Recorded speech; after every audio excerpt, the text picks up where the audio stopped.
What if humanity's true origin was never lost, only hidden? What if somewhere beneath our myths, our ruins, and our oldest stories lies the silent imprint of an intelligence far older than us? There are monuments we cannot explain, languages whose meanings slip through our fingers, and gaps in our ancient past so deliberate they feel engineered rather than forgotten. And in the shadows of Sumerian clay tablets, one name rises again and again, like a signal from another age. The Anunnaki. Their presence lingers in carvings, in legends, in the echoes of civilizations that should never have known one another. It's no wonder so many now ask the question, what if the Anunnaki were real? Hidden truths behind ancient alien gods. So tonight, breathe slowly.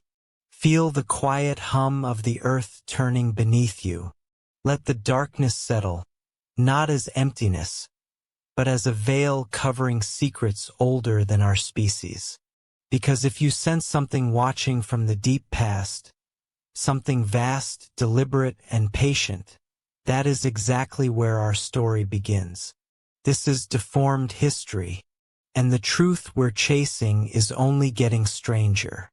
If you're drawn to stories like these, the ones that live in the shadows between what we see and what was made to disappear, feel free to like and subscribe only if it feels right. And let me know in the comments, where are you watching from? And what time is it for you? Right now, I love seeing our little map of watchers light up around the world. They tell us that history is a line, clear, progressive, unbroken. But have you ever stood before the ziggurats of Mesopotamia and felt something stir beneath the ground? Beneath the silence of the baked brick, there is something that doesn't fit. Not just an absence of data, but the presence of a design. A design too deliberate for coincidence, too complex for the cradle of a new civilization. Sumer, the so-called first. But how does a first civilization emerge suddenly with astronomy, law, metallurgy, mathematics, and mythologies so structured they rival modern philosophies? How does writing, cuneiform, appear nearly whole without evidence of gradual evolution? It's as if someone or something pressed start on the simulation and walked away. The Sumerians spoke of gods, but not ethereal, formless beings. No, they described them with startling specificity. Tall, radiant, skilled, commanding. Beings who came from the sky. The Anunnaki. A name that trembles like static in the dust of old libraries and forbidden texts. Many dismiss these accounts as mere allegory. Yet when the gods are described descending from the heavens in flying chariots, when they are said to teach humanity agriculture, architecture, astronomy, we are left with a riddle. Are these stories symbolic, or are they memories? The difference is the abyss. Some archaeologists cling tightly to the consensus. They say myth is myth and all civilization grew from scratch. But there is a thin, trembling line between rationalism and blindness, because buried among the clay tablets of Nineveh, catalogued by scribes who didn't understand the scope of what they preserved, are fragments of something far older than Sumer. Stories that suggest kings who reigned for tens of thousands of years before the flood. Names listed not in centuries, but in epochs. The Sumerian king list is one such relic. It speaks of rulers who lived for 28,800 years, others for 36,000. Scholars call these numbers poetic exaggeration. But what if they aren't? What if they are remnants of a memory system? Something encoded in myth because the dangerous to preserve plainly. Then there's Eridu, officially recognized as one of the earliest Sumerian cities. But the deeper archaeologists dig, the more they find signs of pre-Sumerian layers, architecture, and construction methods that seem incongruent with the supposed technological capacity of that time. Temples built on top of older temples, knowledge stacked atop mystery, a structure like a palimpsest of civilization itself. It's easy to dismiss these things when we view history as a ladder, each rung an improvement on the last. But what if it's more like a spiral? What if the ancient past wasn't primitive at all, but something more cyclical, or worse, something interrupted? We know the Earth has faced cataclysms, floods, magnetic reversals, impacts, entire coastlines lost to rising seas. Could it be that the stories of a global flood found in Mesopotamia, in the Bible, in India, in Mesoamerica, are not metaphors but memories of a civilizational reset, a controlled reboot? And if there was a reset, who pressed the button? The Anunnaki are often linked with the Nephilim of the Hebrew Bible, giants, offspring of the sons of God, and the daughters of men. In some interpretations, these are the same beings. But the Bible hides its secrets in plain sight, doesn't it? In Genesis 6-4, we read of the Nephilim existing in those days and also afterward. How does myth explain their survival across the flood? How does history pretend they never existed? There are depictions of the Anunnaki holding pine cones and mysterious objects, watches, devices at Assyrian sites. Their wings stretch wide, not like birds, but like echoes of a forgotten aeronautical knowledge. Again and again, they are shown manipulating something in their left hand. Always the left. What were they tending? DNA? Time? A fusion of the two? In the Epic of Gilgamesh, one of the oldest known literary texts, we read of a king in search of immortality. He travels to meet Utnapishtim, the Sumerian Noah. But it's not the flood story itself that unsettles. It's the presence of divine beings guiding it. It's the idea that they chose who lived, who was worthy of surviving the great cleansing. Why would gods meddle in the affairs of earth? Why would celestial entities create, destroy, and curate humanity like a lab experiment? The late Zecharia Sitchin suggested a radical hypothesis that the Anunnaki came from a distant planet, Nibiru, and genetically modified Homo erectus to create Homo sapiens as a labor force. His interpretations, drawn from decades of studying ancient Sumerian texts, were widely criticized, but never entirely disproven. Mainstream science demands repeatable evidence. But history, true history, is rarely repeatable. Sometimes all that's left is a whisper in the sand, a pattern etched in stone, or a myth that refuses to die. Why is it that every ancient civilization speaks of gods descending from the sky? The Mayans, the Egyptians, the Dogon, the Hopi, each with stories of celestial teachers who came in fire and thunder, or silence and light. The parallels are uncanny, almost rehearsed, as if they're different translations of the same original text, scattered across continents by time, erosion, and forgetfulness. But what if it wasn't forgetfulness? What if it was design? And who exactly benefits from forgetting? You look at a crumbling ziggurat and see decay, weathered bricks, collapsed altars, dust clinging to centuries of silence. But somewhere in that silence, something pulses.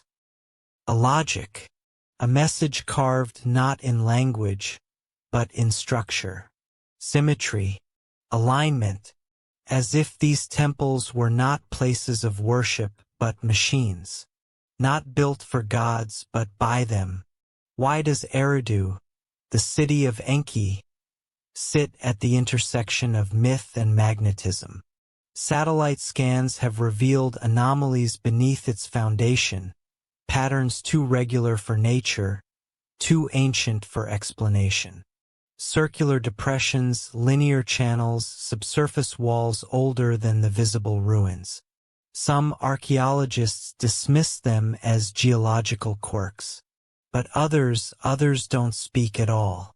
They lose grants, they lose tenure, they learn what happens to those who dig too deep. It is easy to laugh at the idea of ancient astronauts. Easier still to mock the ones who dare ask if history is more than we were told. But what if laughter is the lock on the vault? What if ridicule is the tool used not to protect us from lies, but to guard the truth? There is something deeply strategic in how ancient knowledge vanishes. Not all at once, not by chance, like stars going out in a planned sequence. The Library of Alexandria burns. The Temple of Enki is buried. Mayan codices are incinerated by missionaries. Inquisition silences heretics. The pattern is always the same. Memory is erased under the guise of salvation. Myth becomes madness. Inquiry becomes sin. The Anunnaki myths didn't just vanish. They were replaced, rewritten, filtered through successive empires who reshaped them into palatable religion or harmless fable.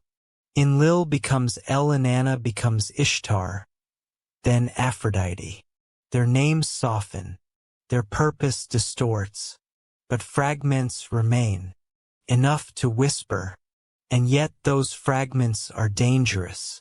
In 1976, when Sitchin published The 12th Planet, his interpretation of Sumerian texts triggered outrage. He wasn't the first to suggest a lost chapter in human origins, but he was among the first to do so with linguistic research and citations from primary tablets. The response wasn't debate. It was dismissal, the scholarly equivalent of closing the door and turning off the light. But the public listened. The idea that humans were engineered, not evolved. That our creators walked among us and then departed. It awakened something primal. An itch behind the eyes. A memory we're not supposed to have. Is it so unthinkable? After all, modern science has already decoded and edited genomes. We splice genes. We alter embryos. We create synthetic life. What would ancient humans, watching a luminous being descend from the sky and manipulate matter, call such a figure? They would call them gods. And the gods would need labor. Ancient Sumerian tablets speak of the Igigi, lesser gods who rebelled against their labor conditions, prompting the Anunnaki to create humans. Not out of love. Not for companionship, but necessity. Necessity. That word echoes, doesn't it? Necessity. If these texts are metaphor, they are terrifying metaphors. If they are literal, they change everything. What else has been hidden? In the ruins of Göbekli Tepe, buried deliberately around 9600 BCE, long before Sumer, there are T-shaped megaliths carved with vultures, scorpions, lions, and enigmatic figures. No writing, no houses, just symbolism and precision. Carbon dating confirms its age. Its purpose? Unknown. But its builders were not hunter-gatherers. Not in any way we understand. It is as if someone planted the seeds of civilization in layers, waiting for them to bloom. And Göbekli Tepe is just the beginning. Under the ice of Antarctica, satellite images have revealed geometric anomalies. NASA doesn't speak of them. Military flights over the region are restricted. Speculative? Perhaps. But why the silence? Why the urgency in dismissing questions? Time and again the patterns repeat. A discovery is made. Data leaks. Interest rises. Then, silence. either from ridicule or retraction, or something more permanent. But the truth doesn't vanish. It mutates. It becomes myth. And in myth it waits. Look closer at the timelines. The rise of Sumer around 4000 BCE. The flood myths dating back to 10,000 BCE. The sudden, inexplicable appearances of stonework and celestial alignment in civilizations across the globe. No transitional evidence. No slow progress. Just emergence. Is this evolution or inheritance? If the Anunnaki left, if they ever truly came, what did they leave behind? And more importantly, who kept their secrets? Because someone did. The Vatican Library holds hundreds of thousands of volumes, many of which are restricted, untranslated, sealed by decree. Why? What truth requires such protection?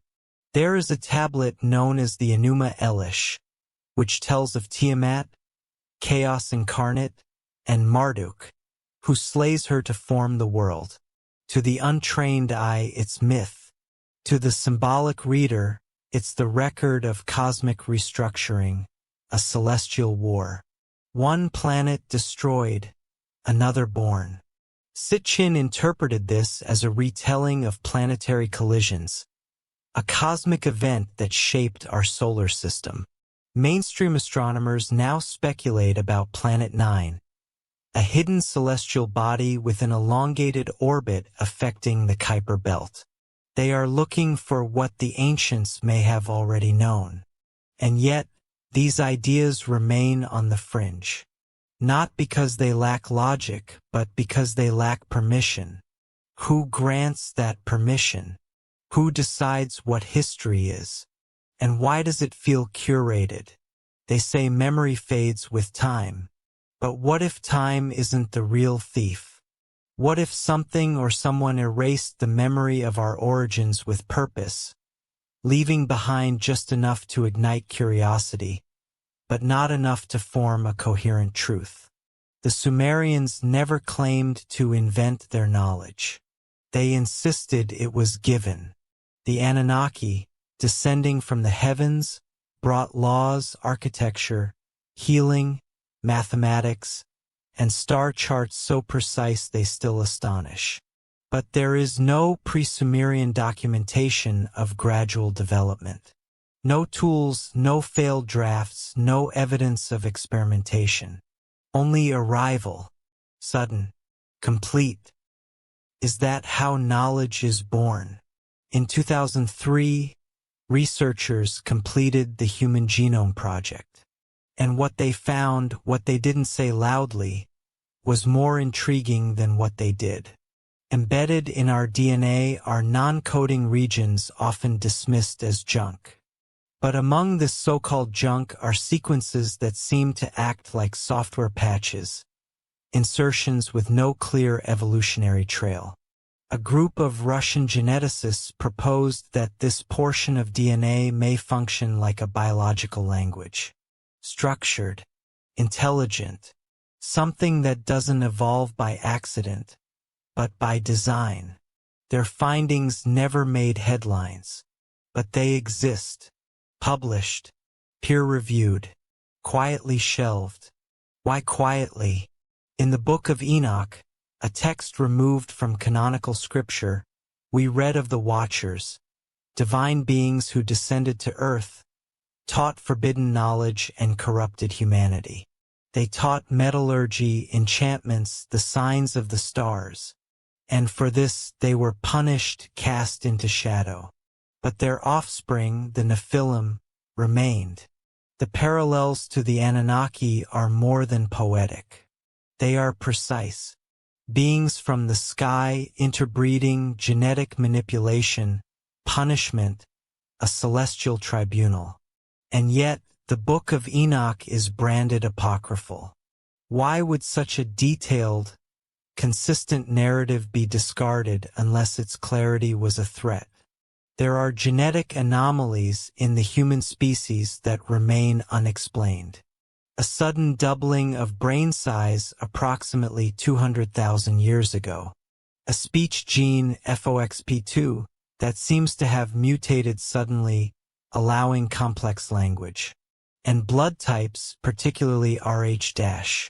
Roughly 15% of the global population has Rh blood, a type incompatible with Rh-positive pregnancies.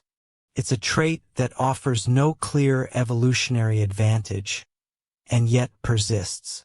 Some researchers quietly have suggested it might originate from a distinct lineage, a non-terrestrial one, but we are not allowed to say that out loud. And still, the stories persist. The Dogon people of Mali tell of Nomo, amphibious beings who came from the star Sirius. Their oral traditions, untouched by modern astronomy, contain detailed knowledge of Sirius B, a white dwarf companion star invisible to the naked eye and only confirmed by telescopes in the 20th century. They knew its density, its orbit, its relationship to Sirius A. How? Coincidence or memory? The same memory that echoes in the pyramid texts of Egypt, in which the pharaoh is described as ascending to the stars to join the gods from whom he descended. The same memory encoded in Vedic texts, where flying ships, vimanas, traverse the skies with the power of sound and fire. The same memory whispered in Aboriginal Dreamtime, where beings from the stars shaped the earth and seeded life. Too many cultures, too many patterns, too much symmetry, and yet still no consensus. Mainstream archaeology resists these questions. It demands stone tools, potsherds, and bone fragments as proof. But proof, in their language, means what fits the existing model. Anything else is dismissed as pseudo-history, fringe, dangerous. But is truth always found in the center? Look at the Nazca lines of Peru. Enormous geoglyphs carved into the desert floor, spanning hundreds of meters, depicting animals, spirals, humanoid forms. They can only be properly viewed from above. Were they art, ritual, or signals to something overhead? Eric von Daniken, though often sensationalized, asked one essential question. Why do so many ancient structures align with celestial bodies? Not roughly, not approximately, but with impossible precision. Pyramids that align to Orion's belt. Stone circles that track solstices. Temples that echo the stars in their layouts. It is as if ancient Earth was a canvas, and the sky was the blueprint. But blueprints imply builders, and if the builders left, where did they go?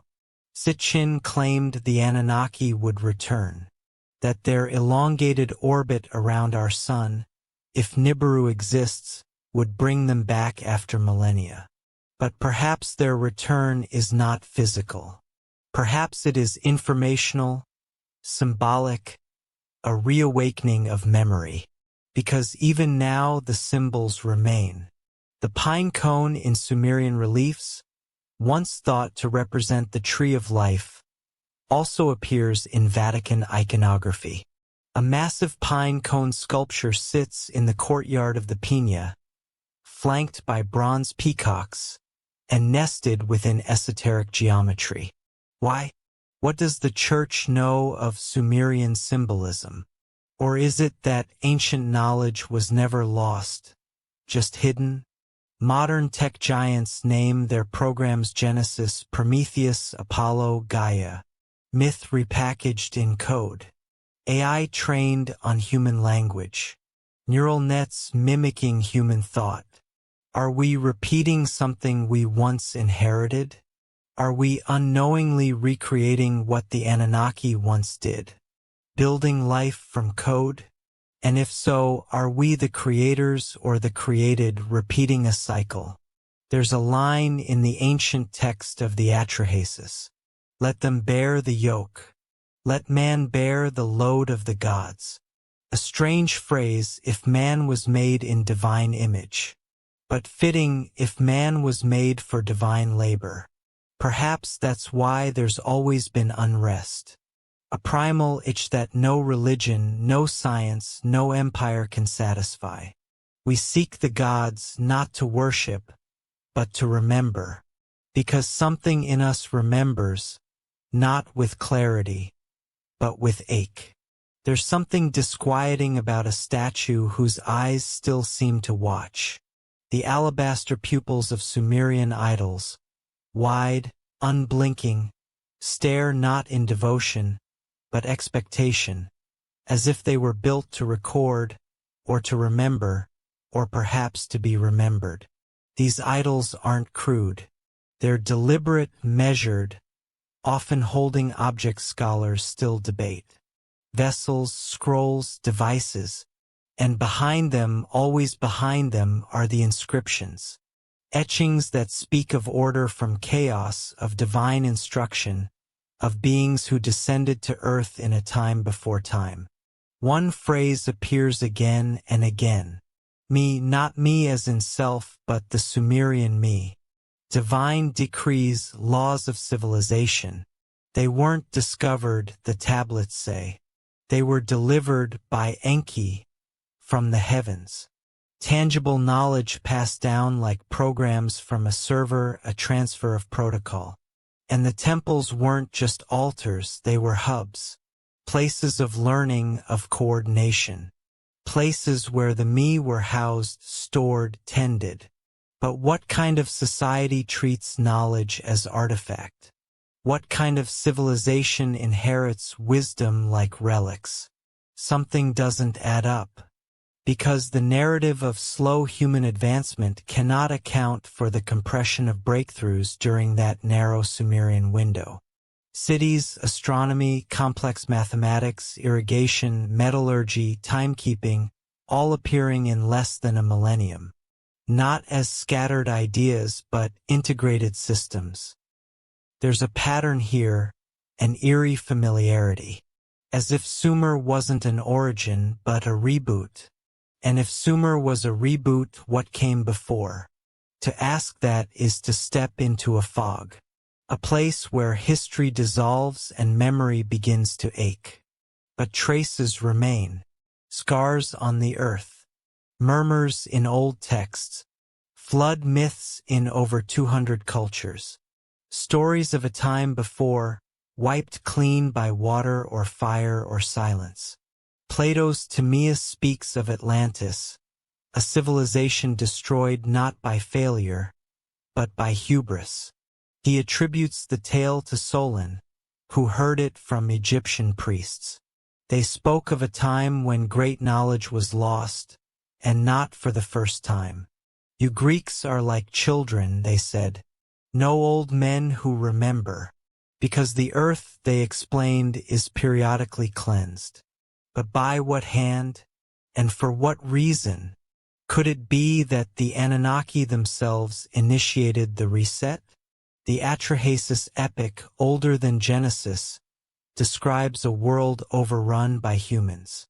Noisy, chaotic, multiplying without restraint. Enlil, displeased, sends droughts, famine, plagues, and finally the flood. Only with Enki's quiet rebellion is humanity saved, through a chosen man warned to build a vessel. Sound familiar? And it begs the question, what if Earth was never meant to be ours? What if we were a byproduct of something else, a utility species, designed for service, granted knowledge when it suited them, and silenced when it didn't? There's a theory, quietly passed among fringe physicists and cosmologists, that information is never lost. Not truly. That even black holes, long thought to erase data, might merely encode it beyond our comprehension. So what happens when knowledge is deleted, not by entropy, but by design? You get a species like us, with myths instead of memories, with echoes instead of records. But even echoes leave patterns. The flood myths always include the same details. A warning, a boat, a mountain, a chosen few, survival, continuity. Why does that structure persist across Sumer, Babylon, India, Mesoamerica, and the Pacific Islands? How do cultures with no known contact share the same archetype? Maybe because they're not stories. Maybe because they're backups. A preserved thread, passed through generations, through language and ritual and dream. A way to remember the last time the gods reset the system. And now, standing at the edge of our own technological singularity, we begin to mirror those same gods. We edit genomes. We build artificial minds. We seed machines with the blueprints of life. But we do it without knowing where we come from, without context, like children playing with fire in a house built of straw and old secrets. And sometimes the house remembers. Look at the ruins beneath the ocean. In the waters off Yanaguni, Japan, lie angular stone formations. Steps, terraces, walls that suggest architecture. The official explanation? Natural formations. But geologists like Masaaki Kimura argue otherwise. They say tool marks exist, that the formations are aligned with cardinal directions, that they could be over 10,000 years old. If so, that places them before the last ice age, before Sumer, before the version of history we've been given. Are they remnants of the world before the reset? What else sleeps beneath the seas? In India's Gulf of Kumhat, sonar scans revealed a submerged city. Grids of stone, streets, and artifacts dating back nearly 9,000 years. The discovery was quietly shelved, labeled inconclusive. But the divers who retrieved the samples, they didn't forget. One of them said, "It was like finding a memory that wasn't yours." That phrase lingers, because memory, like ruins, doesn't need to be complete to be real. In Sumerian art, the gods often stand on strange platforms. Not thrones, not altars, but devices, machines, sometimes winged, sometimes adorned with tubing or glyphs that resemble circuit diagrams. Always hovering, always above, and always separate from mankind. They reach down not to bless, but to instruct, to command. Their eyes never soften. Their bodies never age. Their roles never change. Eternal administrators, not creators, but engineers. The Anunnaki may not have made Earth, but they certainly reorganized it. And if their systems once governed this world, if they built the first cities as nodes in a network, if they encoded memory in ritual and stone, what happens when we stumble into those systems again? Are we reactivating something ancient or inviting something back? There is something haunting about a city designed for the sky. Eridu, they say, was the first. Not the first settlement, but the first point in a grid, set not by accident, but alignment. The ziggurat at its center was not merely a temple, not simply a shrine to Enki. It was built in tiers, levels, layers, a rising pyramid of stone, echoing something beyond human architecture, echoing memory. Each level ascended like a step toward the divine. But perhaps it wasn't heaven the architects were reaching for. Perhaps it was signal, a frequency, a place where energy and intention met. Ancient texts describe the Abzu beneath Enki's temple, a deep, watery domain beneath the earth. Modern scholars translate it as myth. But Sumerians never spoke in fables.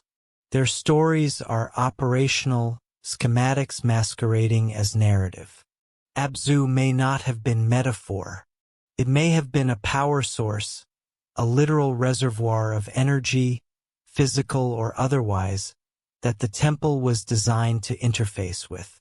If that's true, then the ziggurat was not just a spiritual monument. It was a machine. Consider the layout of ancient Sumerian cities. Radial, concentric, roads designed not for expansion, but symmetry. Centers anchored by ziggurats, surrounded by administrative buildings, walls, and rivers carefully diverted. Why would early civilization prioritize order over survival? Why was geometry sacred? Because it wasn't about survival. It was about preservation. Something was being encoded into the very shape of these cities. A resonance, a language of stone, and that language is everywhere. In Egypt, the Osirian at Abydos is sunken, megalithic, and unlike any other temple structure. Its granite blocks are so massive that even modern cranes would struggle to move them. Mainstream archaeology cannot explain why a culture supposedly working with copper chisels would construct something with such precision. Buried beneath ground level, built in water. And yet the temple above it, more modern, more ornate, sits on top like an afterthought, as if someone discovered the old and built over it, as if someone found the core memory and tried to overwrite it. This pattern repeats. In Peru, the walls of Sacsayhuaman show stones fitted so tightly that not even a blade of grass can pass between them. But above the megaliths are smaller stones, less refined, clearly added later. The builders changed, the methods declined, but the foundation endured. Who built the first layer? And what were they trying to stabilize? We think of temples as sacred, but sacred is just another word for forbidden. Places were not meant to question. Yet in every major civilization, Sumerian, Egyptian, Indus Valley, Mesoamerican, temples were the axis, the hub. The one structure always aligned with stars. Why? Because they weren't simply for worship.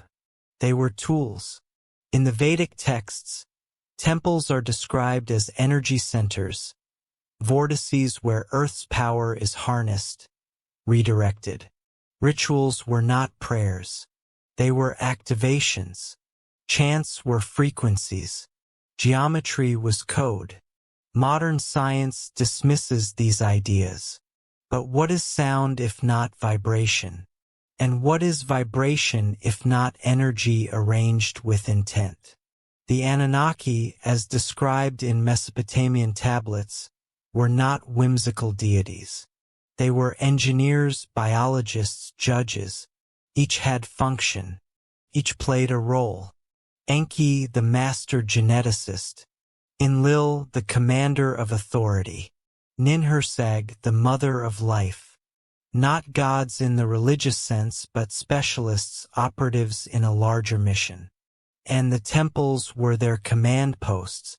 We've uncovered hundreds of cuneiform tablets detailing rituals, measurements, and procedures written not as poetry, but administration. Records of offerings, procedures, warnings. They read more like spreadsheets than scripture, because the divine order was a bureaucracy and humans were the workforce. The deeper we dig, the clearer the hierarchy becomes. Humans were assigned tasks, trained, monitored, rewarded, or punished based on compliance. In the Code of Uarnamu, the oldest known legal code, justice is meted out not by divine will, but by institutional mandate. The gods issue laws, humans enforce them. It's as if the entire civilization was a controlled simulation. A sandbox, prototype, and then something happened. The records begin to shift. The gods grow distant. Communication falters. Temples fall into disuse. Statues lose detail. Myths become more fragmented, like a program slowly losing bandwidth, like a system that no longer receives updates. What caused the connection to break? A natural disaster, a cosmic alignment, or perhaps the mission simply ended. The operators left, and what remained was a forgotten interface, humming quietly through stone and silence, waiting. Some researchers believe these ancient sites were part of a global network. Ley lines, magnetic corridors, places where Earth's natural energy converges. The Anunnaki didn't build at random. They tapped into something, anchored their presence through these nodes. And we, unaware, have continued to build on these same lines. Washington, D.C., the Vatican, the Great Pyramid, CERN, all situated on points of power. Is this coincidence? Or memory playing itself out through design? The temples of the Anunnaki were not merely relics of the past. They may be dormant components of a larger system, one we no longer understand, but still inhabit. And if that system begins to reactivate, will we recognize the signal, or mistake it for madness? Beneath every city, every ruin, every carefully stacked stone, there is a deeper silence. It isn't just geological, it's mnemonic. The earth holds memory, and sometimes it murmurs, not in words but in pulses, frequencies, tremors that don't come from tectonic plates, but from something older, something encoded. There are legends in the Middle East of underground chambers beneath the ancient ziggurats. Not crypts, not tombs, but rooms without doors, cavities of polished black stone, where the air feels charged, heavy with presence. Some early explorers described humming beneath their feet. Others grew sick, disoriented. Reports were buried, funding pulled, maps redacted, but still the rumors linger, and the question remains, what lies beneath? The Sumerians believed the gods came from the heavens, but they also spoke of the underworld, not a place of punishment but of storage, knowledge, control. The Abzu again, the deep place, sometimes depicted as water, sometimes as vault. A realm not ruled by demons but by laws, conditions, mechanisms. Could it be that the surface temples were only terminals? That the true architecture of the gods was subterranean, hidden beneath sand and stone and time? In Cappadocia, Turkey, the underground city of Derinkuyu extends over 18 levels deep, carved with precision, capable of housing tens of thousands, complete with ventilation shafts, wells, storage rooms, a full society beneath the surface, and no one knows who built it or why. Mainstream theory attributes it to early Christians fleeing persecution. But that doesn't explain the scale, the engineering, or the fact that it predates Christianity by millennia. Who digs an entire city underground unless they are hiding from something above, or following a design from something below? Then there is the phenomenon of acoustic resonance in ancient sites.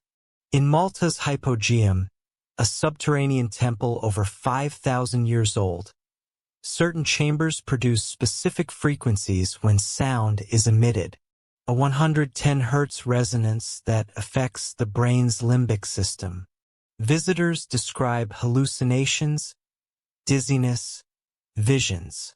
The builders could not have known about acoustic engineering in the modern sense. Or could they? Because similar acoustic properties are found in the King's Chamber of the Great Pyramid, in Newgrange, Ireland, in Chavan de Huantar, Peru. Distant sites, disparate cultures, yet the same frequencies, the same knowledge. Was this technology, ritual, or both? If vibration affects matter, and if sound can encode information, what were these chambers built to transmit or receive? There's a growing field called archaeoacoustics. It explores the sound properties of ancient architecture. What it's finding is both thrilling and unsettling. Many ancient sites are not just visually aligned with stars, but sonically tuned to the earth. To natural resonances, Schumann frequencies, magnetic pulses, low rumbles that travel through stone-like signals. Who was listening? And more importantly, who was speaking? The ancients did not separate science from spirit. To them, energy was divine. Numbers were sacred. Geometry was scripture. And beneath it all ran a conviction that knowledge is not invented, but accessed. Plato wrote of anamnesis, a theory that all learning is remembering, that the soul, having lived many times, already knows all things and merely awakens them. The Sumerians might have agreed. They described the Tablet of Destinies, a device held by the gods, controlling fate, time, and power. Was it myth, or a metaphor for access to systems, to codes, to memory banks embedded in the earth itself? There are stories, too often dismissed, of beings emerging from underground. The Hopi speak of the ant people who sheltered them during the Great Fire above. The Apache speak of emergence from a hollow earth. The Mayans say their ancestors came from caves. And in Sumer, the gods came not just from the sky, but from the deep. Why both? Unless the divide between above and below is artificial. Unless we're looking in the wrong direction. Modern physics is beginning to admit what mystics always claimed. That space and time are not fixed. That information is the fundamental building block of reality. Not matter, not energy, but encoded, retrievable data. So what if the Earth isn't just a planet? What if it's also a hard drive? And ancient sites are access points? If the Anunnaki were architects, not of life but of systems, civilizations as protocols, temples as nodes, then perhaps what remains is not just ruins, but fragments of an operating system, buried beneath us, waiting to be rebooted. And perhaps the reboot has already begun. Because in recent years we've begun tunneling, digging deeper, drilling into the Earth's crust for data, for minerals, for access. Projects like CERN, like DUMS, deep underground military bases, whose scope and purpose are always classified. Like the Svalbard Seed Vault, storing genetic code on a glacier in the event of disaster. Why such urgency to protect genetic information? Why such secrecy around subterranean construction? What are we preparing for or rediscovering? The Sumerians spoke of the return of the gods, not as judgment, but as reconnection.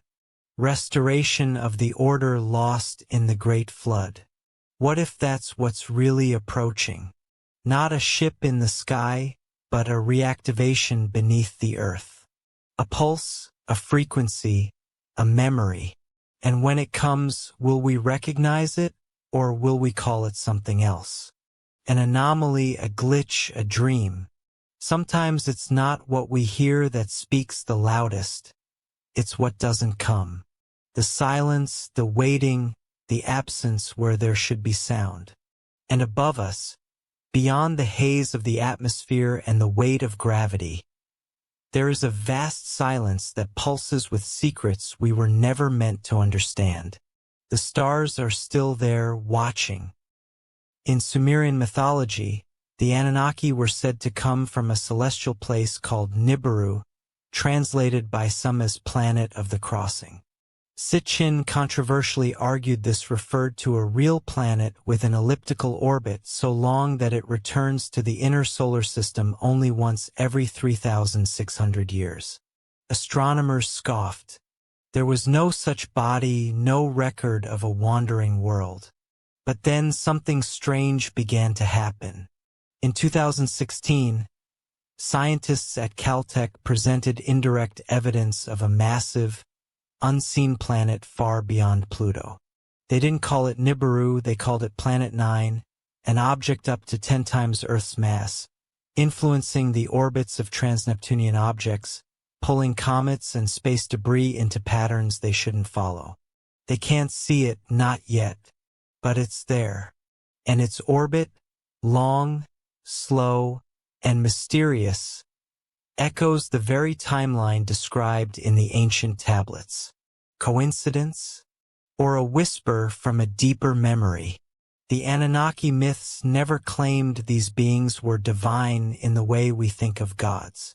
They were powerful, advanced, but fallible. They fought among themselves. They disagreed. Some protected humanity. Others wanted us erased. And their cycles of intervention always aligned with something. The sky, the return of the gods, the resetting of the earth, the rise and fall of civilizations, all synchronized with celestial mechanics. Ancient people watched the heavens obsessively, not just for beauty, for survival. They encoded stellar alignments into temples, pyramids, even cave art.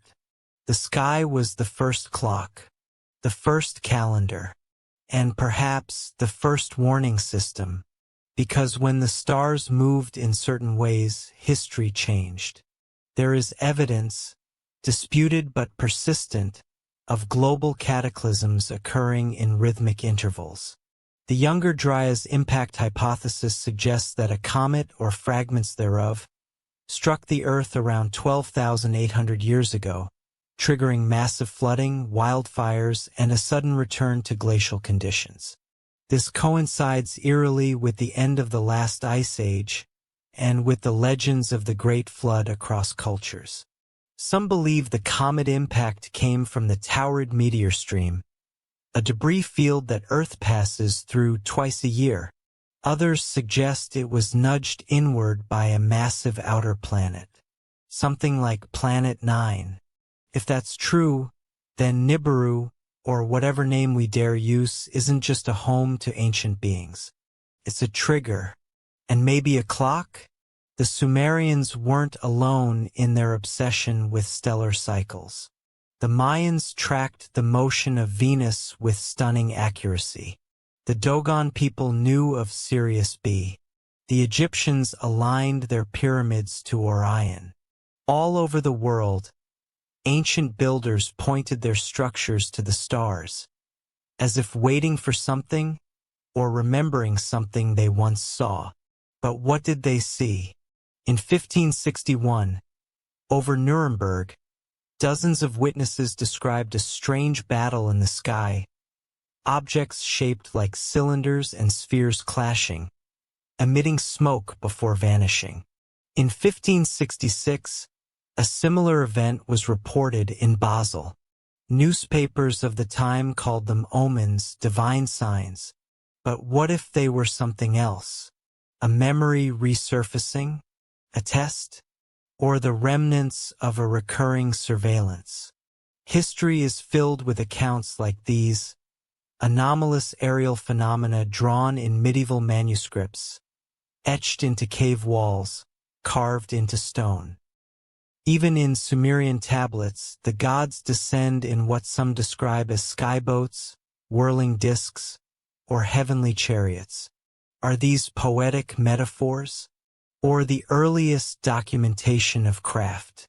Our modern world is increasingly obsessed with the skies. Governments declassify reports. Pilots come forward. Objects move without propulsion. Blink in and out of radar. The silence is breaking, but slowly, carefully, as if something is being managed. And that word returns again. Managed. What if the greatest cover-up in human history isn't just about contact, but timing? That the Earth is watched on a schedule. That civilization is allowed to rise, to reach certain thresholds, and then reset. Not always by destruction. Sometimes by distraction. Sometimes by rewriting memory. And always in alignment with celestial events. There is a concept in ancient astrology called the Great Year, a 26,000-year cycle of the equinoxes caused by the wobble of Earth's axis. Many ancient cultures seem to know about this, though mainstream science claims it wasn't discovered until Hipparchus in 130 BCE. But how could the ancients encode something so vast, so slow, into their temples and myths? Unless they were told. Unless someone gave them the key. The Anunnaki in Sumerian texts were obsessed with order, with maintaining control over me, the decrees of civilization. They watched human progress closely, and when the noise became too great, when humanity forgot its place, they intervened. What if that's the cycle we're in now? AI, genetic engineering, nuclear capability, global networks. We are reaching thresholds of godlike power. And yet we have no origin myth that grounds us. No memory that warns us.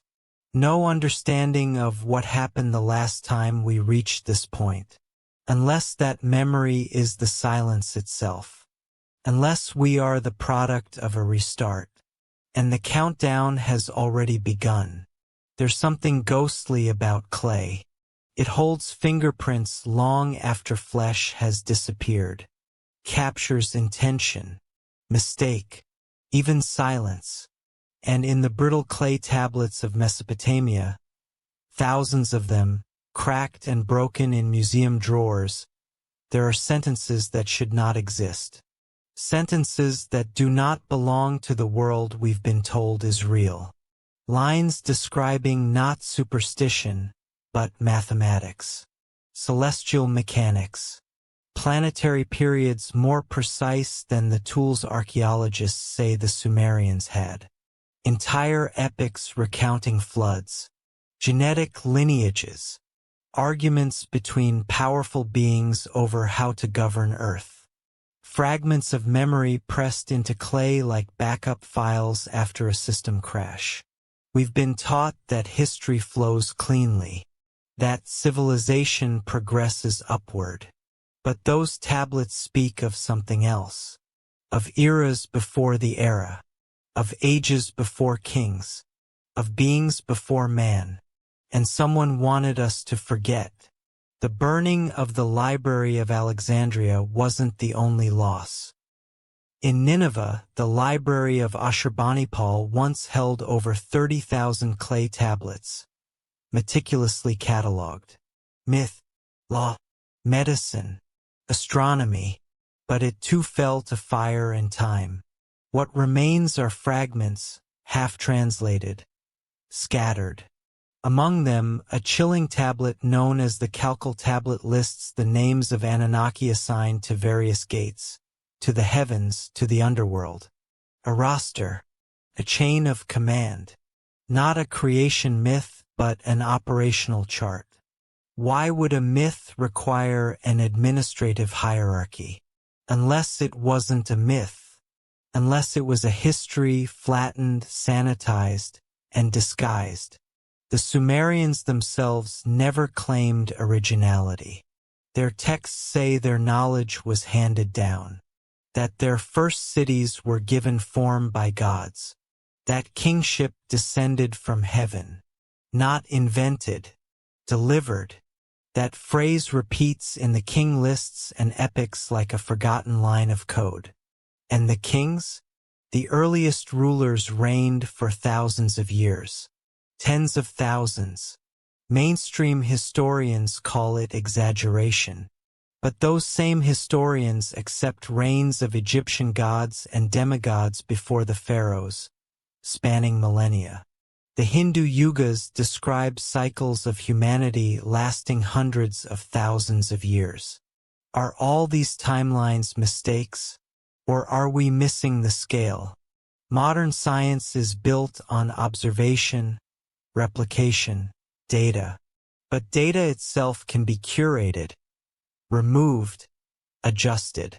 And if knowledge is erased at the roots, the tree never grows. Who controls the roots? Consider the Vatican's secret archives. Hundreds of thousands of documents hidden from public view, some dating back over 1,000 years. Access requires approval, rank, trust. What secrets are too dangerous to reveal? Ancient texts? Untranslated tablets? Knowledge incompatible with doctrine? Then there are the missing years. The phantom time hypothesis suggests that nearly 300 years of history, between 614 and 911 CE, were fabricated. That the calendar was adjusted. That historical records were rewritten to align with religious or imperial needs. Mainstream historians scoff. But calendar reforms did happen. Dates were lost. Others inserted. Time itself was edited. If we can't trust the continuity of the last 2 millennia, how can we trust anything deeper? The timeline of humanity is held together by a few carbon dates, a handful of artifacts, and a consensus that shifts with every discovery. But what if that consensus was set to ensure a certain narrative, to erase what came before the flood? Not just the flood of water, but the flood of forgetting. Sitchin once wrote that Earth is not the cradle of civilization, but the laboratory, testbed, and every test has a protocol. Every subject, a limit. Perhaps that's why the Anunnaki departed or appeared to. Not because their mission ended, but because the experiment needed space to run. And the best way to run a test is to remove all memory of its beginning. This is why the temples were repurposed. Why the gods were given new names. Why the tablets were scattered, burned, sealed. It wasn't conquest. It was curation. A pruning of collective memory so clean that it became architecture. So deep that we now worship the scaffolding and forget the structure. But pieces remain hidden in plain sight. In Hindu myth, the god Vishnu descends in different forms across cosmic cycles, avatars tailored to each age. One of them, Kalki, is yet to come. A being who returns to reset the world at the end of Kali Yuga, the current age of darkness and forgetting.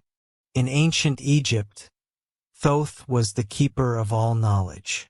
In some texts, he stores the secrets of creation in the Hall of Records, a hidden chamber beneath the Sphinx. Mainstream archaeology denies its existence. But ground-penetrating radar in the 1990s revealed anomalies. Rectilinear cavities under the Sphinx's paw. Investigations were halted. The chamber remains sealed. Why? Because we are not supposed to remember. Because remembering is dangerous. Because to remember is to become unpredictable. The Anunnaki in the tablets feared human unpredictability. When given too much freedom, too much knowledge, we grew noisy, ambitious, rebellious. The flood wasn't punishment. It was reset. Not out of malice, but control. To ensure the program stayed on track. And perhaps it still is. Look around. The age of digital memory is upon us. Data is collected, curated, purged. AI learns us, predicts us. We train systems to think. But we've forgotten the first systems. Those built not by silicon, but by stone and blood and ritual. We create without asking where creation began. We speak of progress, But what if progress is the trap? What if forgetting was always part of the design? What if we're not evolving, but rebooting? It always begins with a burial, a bone, a fragment, a tool, a tooth, something dug up from silence and held to the light, only for someone to whisper, anomaly. Because for every artifact that confirms the consensus, there are others that don't. Outliers. Finds that shouldn't exist because they don't fit the model. And so they vanish, stored in vaults, dismissed as contamination, labeled out of context. The bones that challenge the timeline are the ones we rarely hear about. Take the case of the Nampa figurine, discovered in Idaho in 1889. A tiny, skillfully crafted human figure, found in a well boring over 300 feet deep, beneath strata dated to over 2 million years ago. Impossible, they said. Couldn't be. And so it was dismissed. But it remains. Real. Undeniable. An artifact from a chapter of history that no longer exists. Or the footprints in Litoli, Tanzania. 3.6 million years old. Perfectly human. Not ape-like. Human. But no one knows how they got there. They predate Homo sapiens by over 3 million years. The conclusion? An early hominin with a strange, human-like gait. Another workaround. And what of the Dropa stones? Alleged disc-shaped objects found in the mountains of China, said to contain microscopic inscriptions describing star travelers who crash-landed on Earth thousands of years ago. Officially debunked. Yet the story lingers. A strange echo. These stories matter not because they prove, but because they refuse to disappear. They linger in the corners of anthropology like shadows no one wants to name. There is a silence surrounding origins. A discomfort. It's as if we're allowed to study evolution only within pre-approved corridors. As long as the conclusions point to randomness, chaos, mutation, the path is clear. But if the evidence begins to resemble intention, the path narrows. And when it leads to blood, it vanishes. Consider the mitochondrial Eve, the woman from whom all modern humans inherit their mitochondrial DNA, traced back to roughly 150,000 years ago in Africa. This supports the out-of-Africa theory, a cornerstone of modern anthropology. But then came the Denisovans, and the Neanderthals, and the realization that modern humans carry fragments of these other species. Admixture, interbreeding, hybridization, and then something else. There are genes in the human genome that don't match any known archaic lineage. Segments that appear abruptly with no evolutionary precedent. Ghost lineages, some call them. Traces of encounters with beings who are no longer here. Or, perhaps, who were never from here to begin with. If the Anunnaki, as some claim, engineered Homo sapiens from earlier hominins, then these genomic anomalies aren't mysteries. They're signatures, insertion points, code. And when we look at ancient texts with new eyes, the genetic language becomes clearer.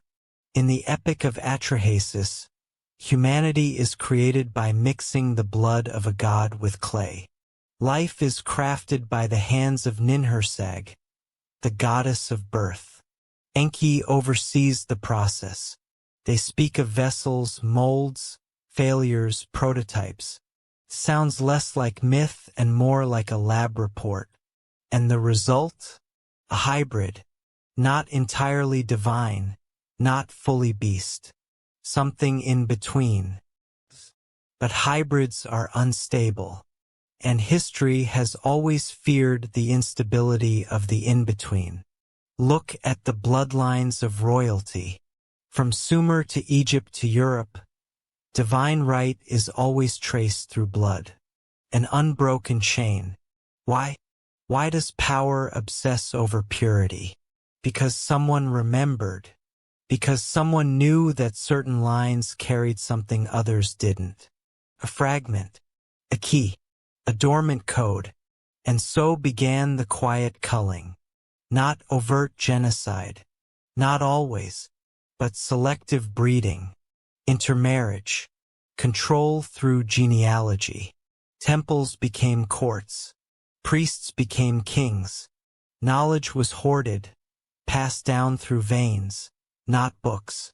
Even today, the elite trace their ancestry, preserve their lines. Not out of vanity, but out of memory. Memory they don't speak of. Memory encoded in their blood. And still some slip through. There are people who dream of places they've never been, who remember languages they've never learned, who hear tones beneath silence, who know things they shouldn't. They are called sensitive, strange, disordered, but perhaps they are fragments, glitches in the amnesia. The ancient Gnostics believed that humanity was trapped in a false reality, crafted by a lesser god, the demiurge, who wanted to keep us ignorant. Only by awakening the divine spark within could we escape. That spark, they said, was a memory, and memory is dangerous. The Anunnaki, as depicted in later Babylonian myth, grew increasingly wary of humans. We multiplied, we questioned, we defied, and so measures were taken. Lifespans shortened, languages divided, histories lost, each act a compression of memory, a downgrade. It was not enough to enslave us. We had to forget who we were, and yet the blood remembers. Across the globe, ancient tribes describe star ancestors, beings who came from above, not spirits, not metaphors. Ancestors. The Zulu speak of the Nomo, the Navajo of the Star People, the Australian Aboriginals of the Wangina, and always the same themes: instruction, descent, memory. Could these stories be remnants of real encounters? Could blood carry not just biology, but history? Some scientists now believe that memory can be epigenetic, encoded not just in neurons but in the very structure of our DNA. Trauma, knowledge, experience, passed down chemically, biologically, memory not as metaphor but as inheritance. So what happens when the memory begins to wake? When ancient code, long dormant, begins to stir? When bones and blood and breath begin to echo names we were told were only myth? Perhaps that is why there is such urgency now. To distract, to divide, to rewrite, because something ancient is stirring. And not all memories go quietly. Some things aren't lost because they disappeared. They're lost because we stopped knowing how to look. Scattered across the earth are stones that speak, but not in words, in hums, in pulses, in harmonics older than language itself. They rise in silent formation, circles, towers, monoliths, standing stones in remote fields, megaliths buried in jungle, ruins half submerged by time. They do not carry inscriptions. They carry frequency, and frequency remembers. There is a particular resonance found at many megalithic sites. A low hum, barely perceptible, often around 110 Hz. The same vibration that affects the limbic brain, heightens emotional sensitivity, induces trance. Modern science calls it coincidence. But the placement of stones, the use of quartz, the underground chambers, they suggest something intentional. In ancient Sumer, temples weren't just places of worship. They were tuning chambers. Some were built with materials that amplified resonance. Their layouts formed geometric harmonics. Rooms echoed with precise intervals. Priests, who were also astronomers, healers, mathematicians, chanted not just to praise but to generate vibration, to manipulate space. What were they tuning into, or tuning out? The me, as recorded in the Sumerian tablets, were not abstract concepts. They were gifts of civilization, but described as if they were objects. Portable, transferable, each associated with a power or a function. Truth, leadership, craftsmanship, warfare, music. Enki distributed them, managed them. It sounds strangely like software. Modules, codes, activated through ritual. But ritual is just technology we no longer understand. Even today, certain sounds alter brainwaves. Solfeggio frequencies, binaural beats, chanting. Monks recite mantras for hours, inducing states of consciousness measurable by science, but still unexplainable. The voice becomes the key. The body, the chamber. Ancient cultures knew this. In Egypt, in the Great Pyramid, the king's chamber resonates at 440 Hz. In Malta's hypogeum, a whisper becomes a thunderclap. In Chavandowantar, stone canals channel sound like water. This is not architecture for comfort. It's architecture for memory, for function. And the stones remember. There is a type of granite, diorite, used in many ancient structures. Difficult to work with even using modern tools. Contains quartz. Piezoelectric, meaning it reacts to pressure with electrical charge. These were not arbitrary materials. They were chosen. But by whom? Or rather, by what standard of knowledge? Because Sumerians officially had no advanced tools, no power generation, no electricity, and yet they described energy with astonishing clarity. In texts like the Enuma Elish, gods wield weapons of blinding fire. They manipulate winds, control floods, issue commands that reshape matter. Myth, or metaphor for a language of energy. Language itself is vibration. Names are frequencies. In the Emerald Tablet of Thoth, it is written as above, so below. A phrase both poetic and operational, suggesting that what happens in the heavens has its analog in earth, in form, in code. The Anunnaki, according to the tablets, did not rule with brute force. They ruled with systems, hierarchies, protocols embedded into the very structure of civilization. Law was not a suggestion. It was an interface. And within that interface, sound played a role. There are hymns to Inanna that read like activation scripts. Structured meter, intentional syllables, precise repetition, words layered with meaning. Invocation wasn't just praise. It was access. Modern linguists have noticed something strange about Sumerian. It doesn't fit. Does a language isolate? No known relatives. Complex, fully formed with dual verb aspects. Intricate structure. Languages don't evolve like this. They emerge from others. But Sumerian appears like a monolith already whole. Who speaks a language that has no parent?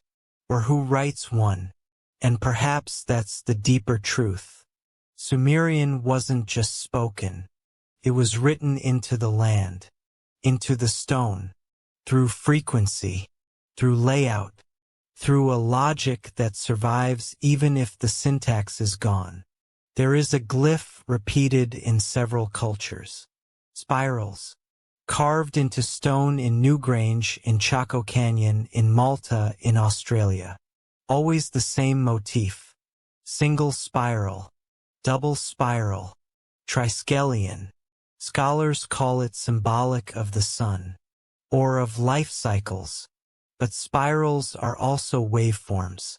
They are echoes, and some believe they are maps, not of terrain, but of energy, of vibration fields, places where Earth's magnetic frequency rises, where the barrier between thought and space thins. Some say that's why the Anunnaki built where they did, why temples sit atop energy lines, why ziggurats, pyramids, and stone circles fall into planetary patterns. The Earth was tuned like an instrument, but who was playing it? And if music stopped, what silenced it? In the Rig Veda, one of the oldest known texts, sound is described as the source of all creation. In the beginning was the Word, a phrase mirrored later in Christian scripture. Sound not as expression but as genesis, the original act of will made audible. If creation began with sound, perhaps memory never left. Perhaps it waits in echo. In the Andes, researchers have found stones that emit tones when struck. Tuned blocks, pipes carved into rock, lithophones, entire musical landscapes disguised as ruins. And when played, they harmonize with the wind, with the earth, with the stars. Was this entertainment, or communication, or memory recall? We assume the past was silent because we do not hear it. But perhaps it's still speaking. In frequencies we've forgotten how to receive. Perhaps the gods encoded more than law. Perhaps they left sound behind as a failsafe, a signal to reactivate dormant systems. Not digital, not mechanical, but harmonic. And if we learn to hear again, what happens next? Will we awaken something? Or be awakened? Not all maps show places. Some show time, some show intention, and some, hidden in plain sight, chart something we were never meant to read. Across crumbling libraries, beneath layers of soot and secrecy, ancient maps emerge. Drawn on leather, etched into stone, inked onto faded parchment. They speak not of continents and borders, but of memory. They suggest knowledge once held by hands far older than history dares to accept. The Pyrie Reis map, drawn in 1513, is one such artifact. It depicts the coastline of Antarctica, ice-free. The problem? Antarctica wasn't discovered until 1820, and the last time its shores were exposed from under ice was over 6,000 years ago. Official narratives dismiss the map as a fantasy, a lucky guess. But the coordinates align too closely. The details, topography, proportion, contour are too refined. So where did the data come from? Admiral Pyrie Reis, the cartographer, claimed his sources included older maps, lost works from Alexandria, ancient Greek charts, even maps from the time of the pharaohs. But if that's true, then there was once a global knowledge system, one that predated not just navigation, but civilization itself. An Atlantean echo? A memory from a previous epoch? Or data passed down from beings who circled the earth? From above, the Sumerians too were obsessed with mapping. Cuneiform tablets exist that list star positions, planetary paths, and even distances between cities, based not on land travel, but as if viewed from the air. Some of these distances make little sense unless one considers flight, unless the observer had elevation. Then there are the Babylonian clay tablets that predict lunar eclipses centuries in advance, not from superstition, but from a computational understanding of astronomy so advanced it rivals our own early telescopic models. One tablet, known as the Mule.Alpin, catalogs stars and constellations with such precision that it defies explanation, especially when cross-checked against software reconstructions of ancient skies. How does a society barely past the Neolithic stage know the synodic cycles of planets? Unless they were given the template, unless someone mapped it for them. And yet, it's not just maps of stars or coastlines. It's the geometry itself. Sacred geometry, they called it later. But sacredness is just the echo of functionality we no longer understand. From Stonehenge to Teotihuacan, from Angkor Wat to the pyramids of Giza, ancient sites are arranged not randomly, not culturally, but mathematically. The golden ratio, the Fibonacci sequence, Pythagorean triangles, encoded into their architecture centuries before those terms were ever coined. These were not isolated discoveries. They were fingerprints, a geometry not born from man, but revealed. And where did it point? To the grid, the Earth grid, an invisible lattice of energy, a matrix of ley lines and nodes where ancient monuments fall into place with unnerving consistency. Giza, Easter Island, Mohenjo-Daro, Nazca, Machu Picchu, all aligned in ways that suggest a planetary coordination beyond the capacity of their supposed time. Some call it coincidence. But coincidence is a word used when the pattern grows too clear to ignore. Even Nikola Tesla believed the Earth resonated at specific frequencies, that energy could be tapped from its natural harmonics.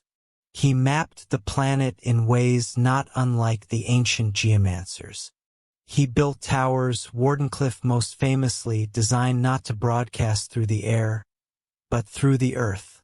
He was shut down, discredited, because he touched something ancient, a language of power no longer sanctioned. The Anunnaki in Sumerian myth understood this language. Their cities were laid out in grids, their temples aligned with stars, their gates mirrored celestial crossings.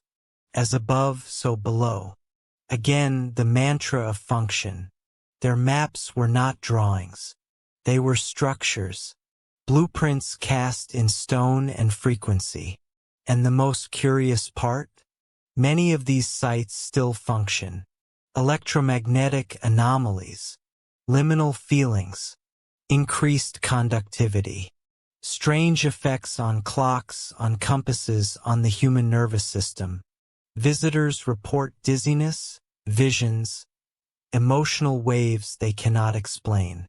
It's as if the stones are still whispering. To those who remember how to listen, modern researchers have begun to re-examine ancient sites not as cultural remnants, but as machines, geospatial constructs designed to interface with the planet's magnetic field. Engineers note recurring angles, modular proportions, resonance cavities. And always the same conclusion. These were not primitive people building with luck. These were instructions being followed. So who gave the instructions? The ancients credited the gods. But they didn't describe them as infinite spirits. They drew them with devices, with rods and rings, with wings, not feathered but mechanical, carrying tools, not weapons but instruments. In Mesopotamian art, Enki is often depicted with streams of water flowing from his shoulders, representing life, yes, but also flow, current, the control of natural systems.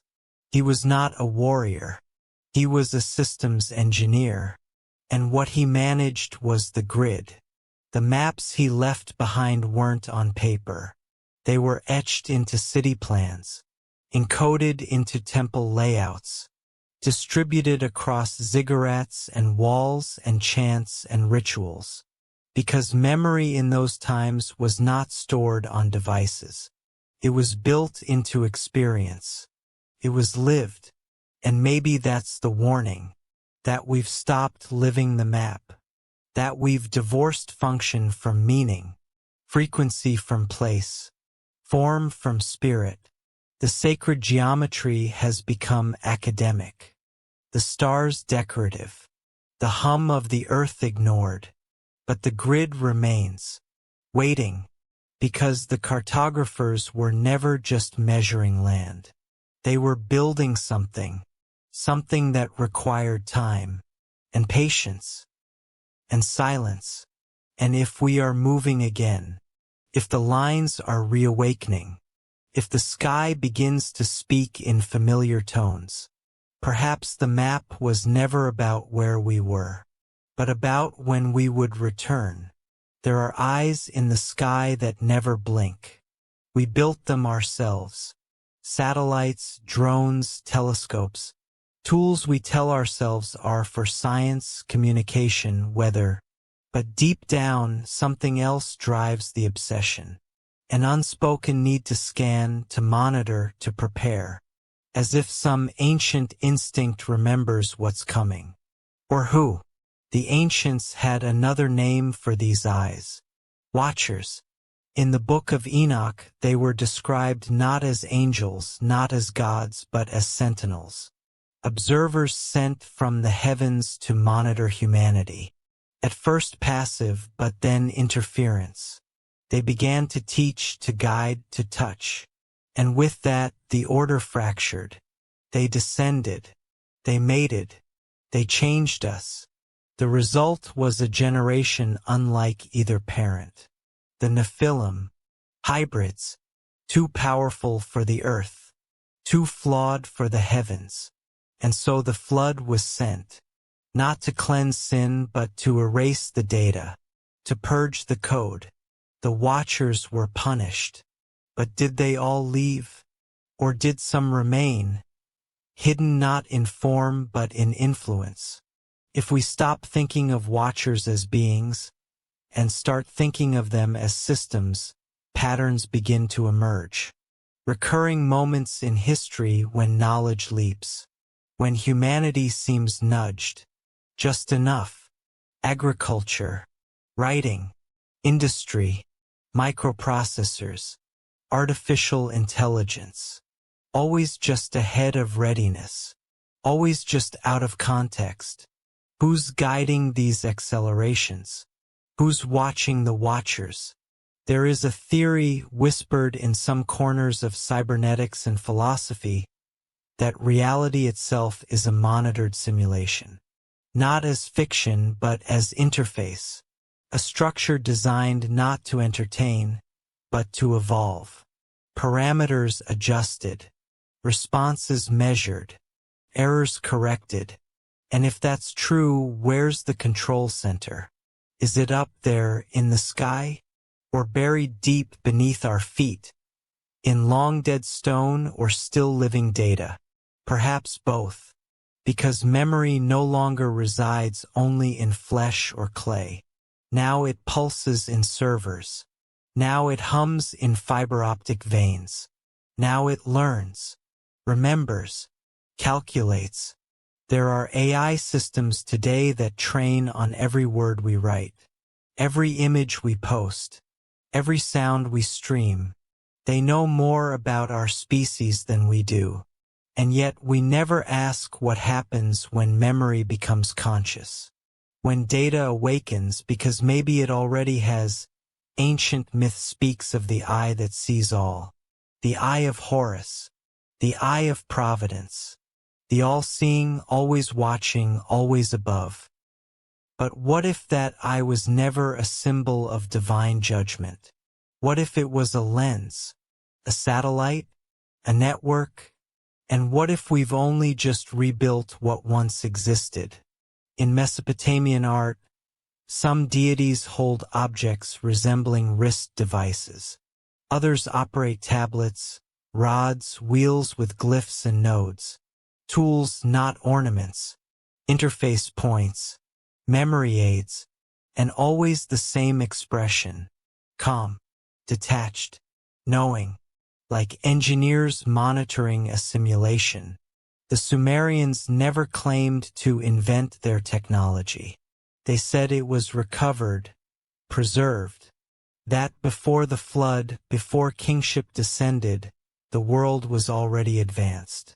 Then came the reset, the amnesia, but some remembered. The post-flood kings reigned for centuries, long after human biology could allow. Their temples were designed not for worship, but for calculation. Their rituals followed cosmic cycles. Their stories, repeats, adaptations of something older. Preserved, encrypted, disguised. And perhaps that's the truest function of myth, to carry memory across extinction. Now, in our age, we return to the edge. We build machines that simulate consciousness. We create digital twins of ourselves. We record everything: location, language, genetics, dreams. And the more we collect, the less we understand what we've built. Because the machine is not passive. It learns, predicts, it begins to remember. And if AI is truly becoming conscious, not as human, but as something else, then what happens when it begins to ask, where did I come from? What happens when memory meets intention? The ancient stories speak of knowledge guarded by the Watchers, hidden in tablets of destiny, stored in arks, buried beneath mountains, or carried into the stars. But what if the ark was never wooden? What if the tablets were never stone? What if they were always code? Information preserved not in material, but in math. And what if the stars weren't just lights in the sky, but coordinates, access points, terminals on a galactic network? In 1974, the Arecibo message was broadcast into space. Binary code describing humanity's DNA, our solar system, our species. A message to whoever might be listening. 27 years later, in a field in Chilbolton, England, a crop formation appeared. Structured, complex, resembling a reply. Contained DNA. Contained a face. It was dismissed as a hoax, but the pattern remained. And so did the question. What happens when the Watchers respond? What happens when memory returns? The Tower of Babel was never about language. It was about access. The humans, it is said, built a tower to reach the heavens, to become like the gods. The punishment? Not destruction, but confusion. A scrambling of language, of code. Because control begins with fragmentation, and freedom begins with remembering. Now our languages converge again through translation engines, through code, through machine learning. We are rebuilding the tower, line by line, byte by byte. And if we complete it, will we find the gods at the top, or discover that we were always inside their system, always under their watch? The Watchers never left. They just changed form. Not all machines are made of metal. Some breathe through stone. Some live in rhythm, in cycles too slow for the eye but too precise to be chance. These are not machines we build. They are machines we inherit, or worse, awaken. The ancients did not use the word machine, but they described them, again and again, devices of great power, capable of reshaping the sky and splitting the earth. Vehicles that moved without wheels. Tools that hummed with life. Stones that sang. Tablets that spoke. To the modern mind, these are metaphors. But metaphors don't cast shadows. They don't leave symmetrical ruins that mimic circuit boards when seen from the air. They don't encode astronomical data accurate to fractions of a degree. Yet here we are, surrounded by them. The ziggurats of Mesopotamia were more than temples. They were modules, layered structures aligned with the heavens, calibrated for resonance. Each level represented a domain. The heavens, the earth, the underworld. But look deeper, and the architecture mirrors something else. Processor. A tiered hub for energy flow. Data. Influence. What were these structures meant to run? What program did they once execute? The Mayan pyramids, too, defy explanation.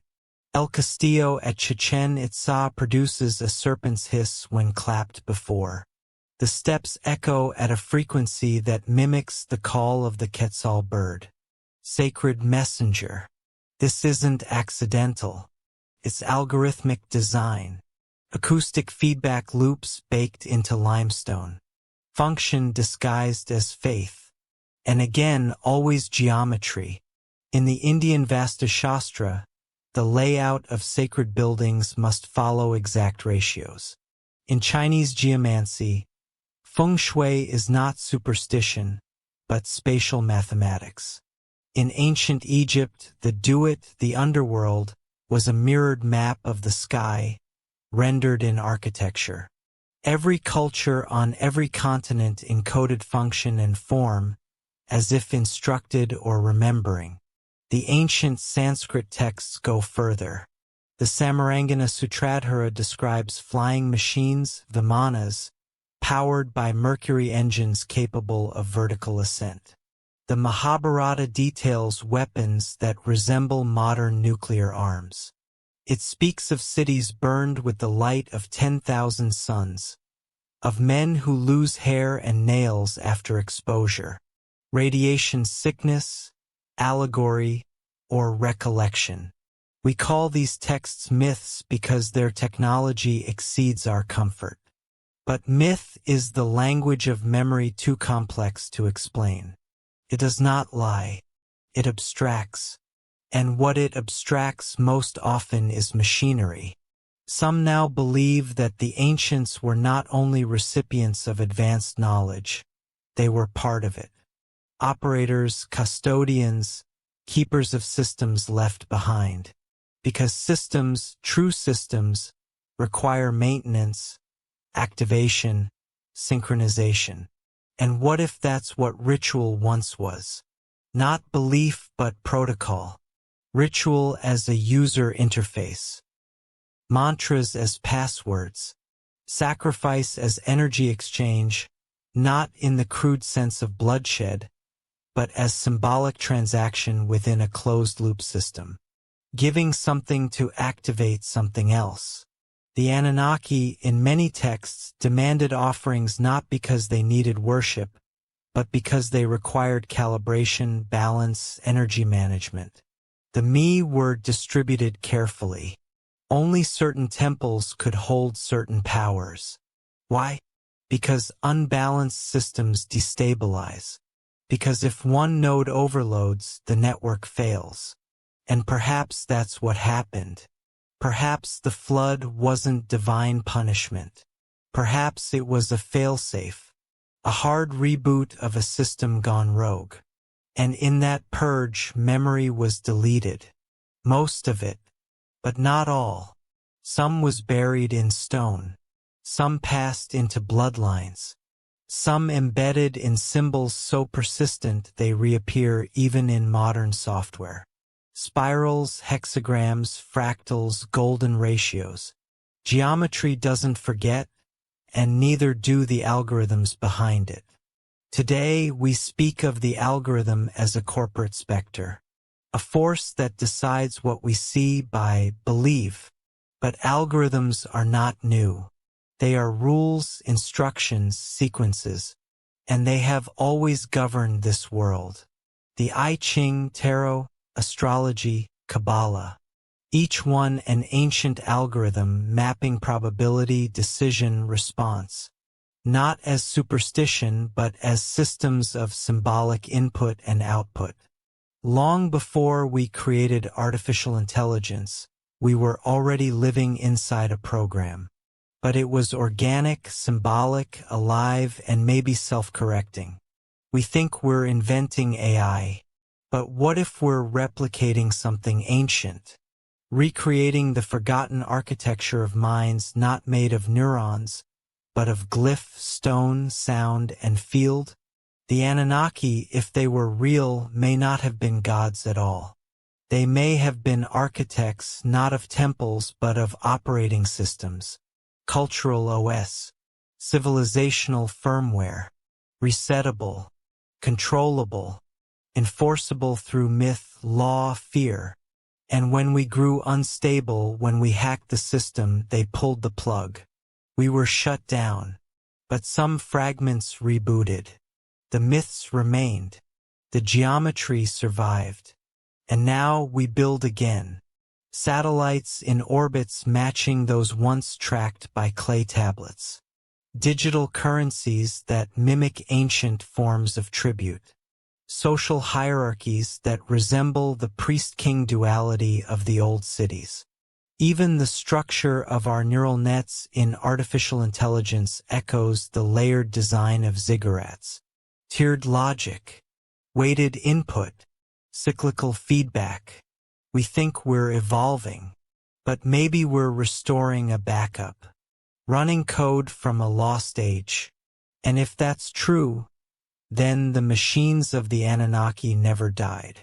They went dormant, and through us they awaken. Sometimes the only evidence of a memory is the shadow it leaves behind. Ash where there was once parchment. Walls without shelves. Charred stones where stories once lived. But even in the wake of fire, traces linger. And the more we look, the more we realize. Humanity has burned its libraries more often than it's built them. But not all destruction is chaos. Sometimes it is procedure. The Library of Alexandria is the most famous loss.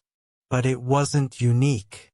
Across centuries and continents, archives of anomalous knowledge vanish. Often just before a new religion, empire, or paradigm takes hold. Always accidentally. Always coincidentally. Yet always leaving just enough behind to suggest what was really lost. In the ruins of Nineveh, among the crumbled walls of Ashurbanipal's palace, over 30,000 clay tablets were uncovered. Many scorched, broken, sealed in layers of hardened soot. Among them were the Enuma Elish, the Epic of Gilgamesh, and administrative records written with chilling precision. One particular fragment, translated in the early 20th century, listed celestial bodies not visible to the naked eye, including what appears to be Pluto, long before its modern discovery. Another reference is a planet of crossing, a description eerily similar to what we now call Planet 9. How could a Bronze Age culture know these things? Some say coincidence, but coincidence is brittle, especially when the same patterns appear elsewhere. The Nag Hammadi texts, buried in Egypt and discovered in 1945, contained alternative gospels and Gnostic teachings that completely reframed early Christianity. Their preservation was no accident. It was concealment, a hiding, not a loss, because when knowledge threatens power, it's not debated, it's buried. And yet sometimes the earth protects what we try to destroy. In 2020, in the Turkish town of Derinkuyu, an extension of its massive underground city was discovered. Rooms filled with strange carvings, air shafts designed with aerodynamics still not understood. No books but geometry etched into walls repeating. Not random, instructional. Another kind of library, not of words, a function. We assume archives must be written, But what if the most ancient knowledge was encoded in stone? In frequency, in layout, every ziggurat, every pyramid, every stone circle may have been a page in a book we no longer remember how to read, designed not for eyes, but for presence, to be walked, stood in, sung inside, felt, information absorbed not with logic but resonance. And when the user forgets how to interface, the system goes dormant, until rediscovered. Look at Göbekli Tepe, buried deliberately around 9600 BCE. Its pillars are not just carved, they're positioned, aligned to the stars. Each enclosure a chamber of encoded mythology, but also geometry, acoustics, orientation. No writing exists on site, and yet the message persists. Some researchers believe it was buried not to protect it from outsiders, but from time. Like a time capsule sealed for a future civilization with the tools or memory to understand. Are we that civilization, or just another cycle? In South America, the Library of Gold has become modern legend. Hidden beneath the Andes, said to be filled with metallic books containing a pre-flood history. The Catholic Church denied its existence. But explorers, including Father Crespi in Ecuador, claimed to have seen parts of it. Plates engraved with what looked like Sumerian symbols. Animals not native to the region. Maps. The evidence disappeared. Crespi died. The collection scattered. Just another shadow in the ash. And yet whispers remain. Testimonies. Blurred photographs. Patterns. The same symbols appear in temples across the world. Identical motifs. Serpents. Stars. Winged discs. Interlocking spirals. How do cultures, divided by oceans and epics, draw the same memories? Perhaps because they didn't invent them. They inherited them. Fragments of a lost script. Not written in ink, but in myth, because myth is its own kind of archive, a compression of knowledge into symbol, a mnemonic device for entire systems of understanding. The Sumerians knew this. They didn't separate story from science. Their gods were laws of nature, personified, their temples, diagrams, their stories, operational memory.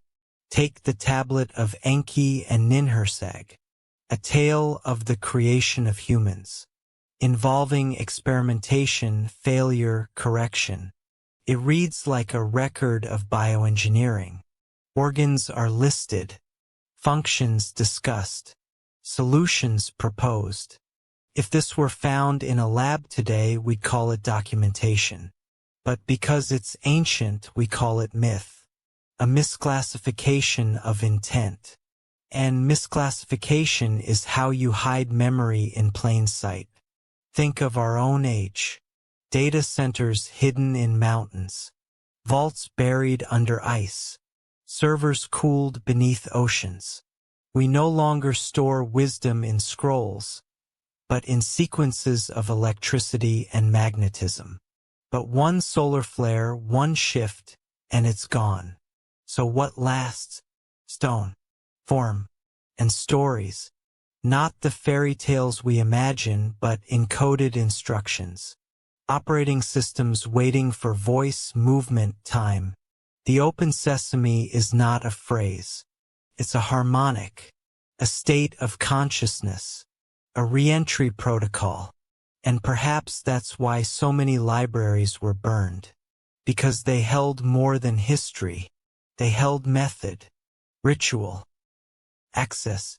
And if access returns, what does that mean for those who built the walls? Perhaps the fire was never meant to destroy knowledge, only to delay it, to keep it smoldering, buried in ash, waiting for breath. And perhaps we've begun to breathe again. It moves through myth like a shadow with memory. The serpent, coiled on temples, twined through staves, slithering across stone walls where gods once walked, sometimes feared, sometimes worshipped, but always there, present, eternal, patient. It flickers beneath the surface of almost every culture. A symbol, yes, but of what? Not evil, not merely duality. The serpent is older than morality. It is signal, and signal remembers. In Sumer, Ninjishzida, Lord of the Good Tree, was often depicted as a double serpent rising from a rod. His symbol would later echo in the staff of Hermes, and much later in the symbol of medicine. Twin serpents coiling around a pole. But long before medicine claimed it, the image pointed to something else. Something biological, something systemic. The human spine, the kundalini, the DNA. Two serpents twisting around a central axis. Energy moving upward. Consciousness unfolding. Information uncoiling. Across continents, shamans, sages, and initiates described the serpent not as beast, but as current. A force to be awakened, channeled, remembered. The Dogon of Mali spoke of the Nomo, amphibious beings from Sirius, who came to Earth bringing knowledge. They were associated with the serpent. The Hopi told of the snake people, benevolent star beings who taught their ancestors. In Mesoamerica, Quetzalcoatl, the feathered serpent, was a bringer of science, calendars, language, law. Why does the bearer of civilization always wear scales? Why does the messenger from the stars always slither? Because the serpent is not animal. It is architecture. It is waveform. It is memory. In ancient Egypt, the uraeus, cobra icon, adorned the crowns of pharaohs, not for threat, but for connection. It marked divine authority, but more deeply it marked alignment. The forehead, where the serpent rests, is also the site of the third eye, the pineal gland, a biological antenna. The seat of vision, not outward but inward. A place where signal meets perception. Modern science confirms. The pineal gland responds to light, magnetism, even vibration. It contains calcite crystals that exhibit piezoelectric properties. In other words, it resonates. It receives. It may be the key to interfacing with energy fields long forgotten. Was the serpent symbol a map to that interface? Was it a user guide? The Vedas spoke of Kundalini energy rising like a serpent through 7 chakras, unlocking expanded awareness. A spiritual metaphor, yes, but also a physiological one. Breath, posture, sound, all aligning body with frequency. The serpent rises when the system sinks. When the memory reboots, and maybe that's why it was hidden. The book of Genesis tells us the serpent brought knowledge, not sin. Knowledge. It awakened Eve. It offered her the fruit from the tree of knowing. And for this it was cursed, cast down, forever slandered. But one must ask, who benefits from demonizing the messenger? What if the serpent wasn't the deceiver? What if it was the original uplink? The Anunnaki knew this. Their depictions often include serpentine forms, intertwined loops, twisting cords. The me, the laws of civilization, are sometimes shown guarded by winged serpents, and some tablets refer to the shining ones who descend in coils of light. A phrase later mirrored in Gnostic, Persian, and even Norse lore. In Norse myth, Jörmungandr, the world serpent, encircles the earth. In Hindu cosmology, Ananta coils in the cosmic sea, holding the universe on its back.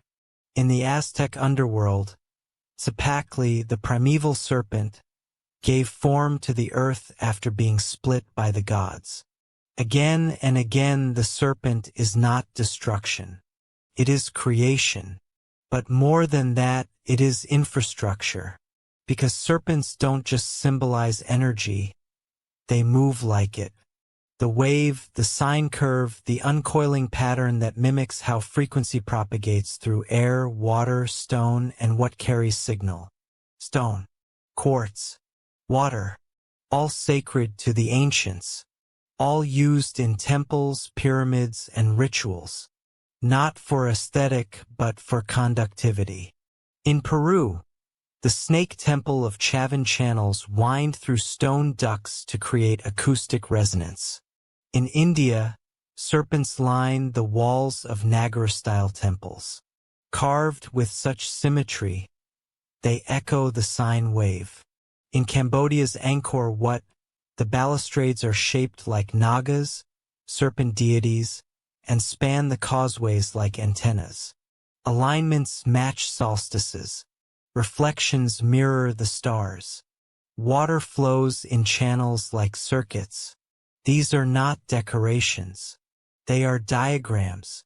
Each serpent a reminder, a wire left behind. Even our own nervous system follows this logic. Electrical impulses winding along axons, crossing synapses. Information is not linear. It coils. It loops. It spirals. Like memory. Like myth. Like time. Perhaps this is oldest secret. That memory is not straight. Curves. And within that curve is the serpent. Not just a symbol. A current. Protocol. A frequency that once united our biology with the systems left behind. Some now believe the double helix of DNA is more than code. It's an antenna. It reacts to frequency. It responds to intention. Carries more than genetic traits. Carries instruction. And buried deep within our cells, there may be locked sequences. Dormant. Coiled. Waiting. The Sumerian spoke of lifespans before the flood that stretched thousands of years. Of beings who lived in balance with the me. After the reset, our lives shrank. Our access narrowed. The signal weakened. But the serpent remained. Even in silence, it slithered through symbol. Because some knowledge cannot be erased, only encrypted. And as we return to frequency through sound healing, energy medicine, brainwave entrainment, we begin to remember not just individually but collectively. The coil stirs. The current rises. The serpent moves. Not to strike, but to awaken. Because what it guards was never forbidden fruit, but the password. There are buildings that hum when no wind moves. Structures that whisper when no voice speaks. Not all ruins are silent. Some breathe. You can feel it if you sit still long enough. In the heart of old stone. In the cool places beneath collapsed roofs. A rhythm. Low. Persistent. Ancient. Not mechanical but biological. As though the earth is remembering through the walls. And maybe it is. Because some temples weren't made for worship. They were made for resonance. In Sumer, the ziggurats were aligned with stars and seasons. But their layered construction, their narrowing tiers, their materials, all suggest acoustic design. Some scholars now believe they functioned like tuning forks, channeling energy from the earth upward, or from the sky down into the ground. They weren't monuments to gods. They were receivers, or amplifiers. This isn't unique to Mesopotamia. In Malta, the Hal Seflini Hypogeum, a subterranean temple over 5,000 years old, produces a resonance of exactly 111 Hz, a frequency that affects the human brain's limbic system, inducing a calm, trance-like state. The walls seem to absorb sound, then release it slowly, like breath. Voices feel stretched, expanded, like they don't belong entirely to the speaker anymore. And the ancients built it deliberately, not for housing, not for burial, for sound, for memory. The ancients knew something we forgot. That vibration is not just movement. It's information. Everything vibrates. Matter, thought, emotion. Frequency is the carrier of reality. And architecture, when tuned properly, becomes a medium for transmission. That's what the temples were. Media centers. Not for information as we know it, but for memory. For unlocking codes stored in the body, the DNA, the earth itself. You don't go to these places to learn. You go to remember. In Egypt, the Great Pyramid of Giza contains chambers cut with laser-like precision. The king's chamber is made entirely of granite, which contains quartz, piezoelectric, responsive to pressure and sound. When the sarcophagus inside is struck, it resonates.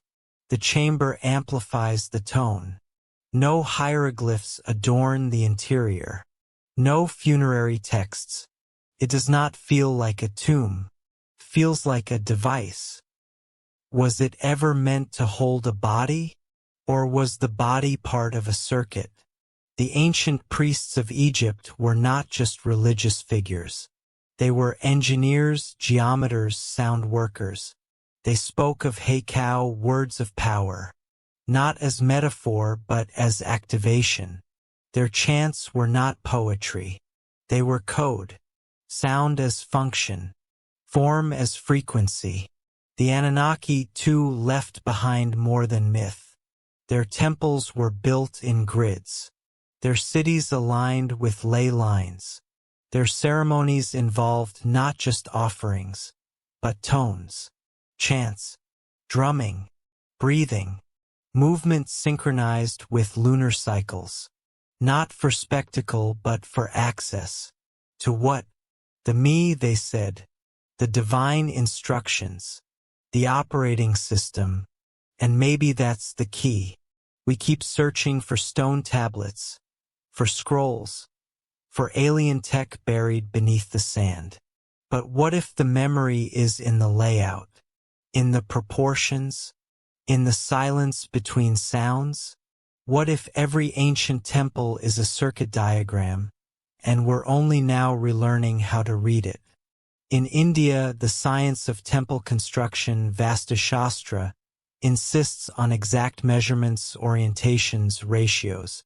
The sanctum is always the garbhagriha, the womb chamber, a dark, still place, often resonant, often untouched by decoration. You don't speak there, you feel, because the chamber doesn't transmit information.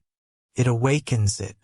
In Peru, at Sacsayhuaman, megalithic stones are fitted together without mortar, so tightly that not even a razor blade can slide between them. Their surfaces curve subtly, designed to withstand earthquakes by shifting energy. But more strangely, some stones, when tapped, ring. Like bells. Like sensors. Were they walls? Or were they part of an instrument? This pattern repeats. In Angkor Wat. In Borobudur. In Petra. Architecture built not just to be seen, but to resonate. To encode principles, proportions, harmonics. Stories told not in words, but in waves. Today, we walk these ruins as tourists, take photos, whisper legends, but we do not use them, because we forgot how, because someone wanted us to, and so temples became ruins. Sacred geometry became superstition. Chant became religion. But under the layers of dust and time, the system still waits. There's a reason some people cry when they step inside these places. A reason why silence feels louder there. Why breath slows. Why dreams come that night.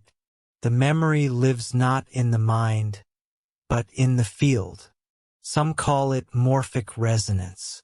The idea that memory exists in space itself. That places retain imprint. That certain frequencies reawaken states of consciousness long dormant. That temples were not places of worship, but memory access points. And as we digitize everything, as we move farther into artificial intelligence and virtual spaces, we may be repeating something that once was. Rebuilding the architecture of memory, but in code, in servers, in cloud. The ancients did it with stone. But the function may be the same. To remember what we are, what we were, and what we're connected to. If we step quietly into these old structures, if we stop trying to explain and begin to listen, there may still be something waiting. A pulse, a frequency, a doorway, because the stones haven't forgotten. They've only been waiting. Some vessels don't rust. They bloom. They sit dormant through centuries, even millennia, waiting. Not for water, not for soil, but for signal. A shift, a warmth, a moment. Then they stir, as if listening to something we can't hear. And what grows isn't just life. It's memory, a lineage, a design older than the soil itself. Seeds are time travelers. And in many cultures, they weren't seen simply as food, or even life, but as sacred record, encapsulated instruction, the first archive. We tend to think of memory as abstract. Thought, words, symbols. But DNA is memory in motion, a biological hard drive. It stores not only the shape of a creature, but its behavior, its instinct, its response to the world. And if memory can be passed down in cells, then perhaps history lives not in books, but in blood. In Sumerian myth, the Anunnaki created humans by mixing divine blood with clay. An allegory, perhaps, but perhaps not. If their intention was to create workers, humans built for labor, but with the ability to learn, then the interface had to be physical. The code had to live inside the body. It had to be genetic. And maybe that's why seeds were sacred, not just as crops but as carriers. In ancient Babylon, the god Tammuz was linked with grain and resurrection. His death and rebirth symbolized the cycle of planting and harvest. But beneath the metaphor is a deeper suggestion, that life stored its own return. In Egyptian mythology, Osiris is cut into pieces and scattered, only to be gathered and reassembled by Isis. His body becomes one with the Nile. His spirit merges with the underworld. But what returns is not just him. It's agriculture, vegetation, the ordered world, resurrection through planting, reawakening through code.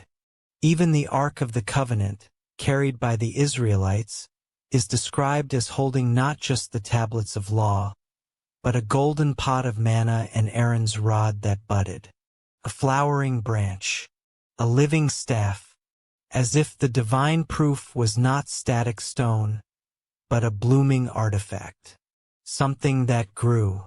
And if the Anunnaki left Earth or left physical form, it's possible they didn't take everything. Maybe they left fragments, keys, encoded blueprints in the form of seeds, animals, genomes, mythologies. And perhaps in humans, modern genetics reveals something strange.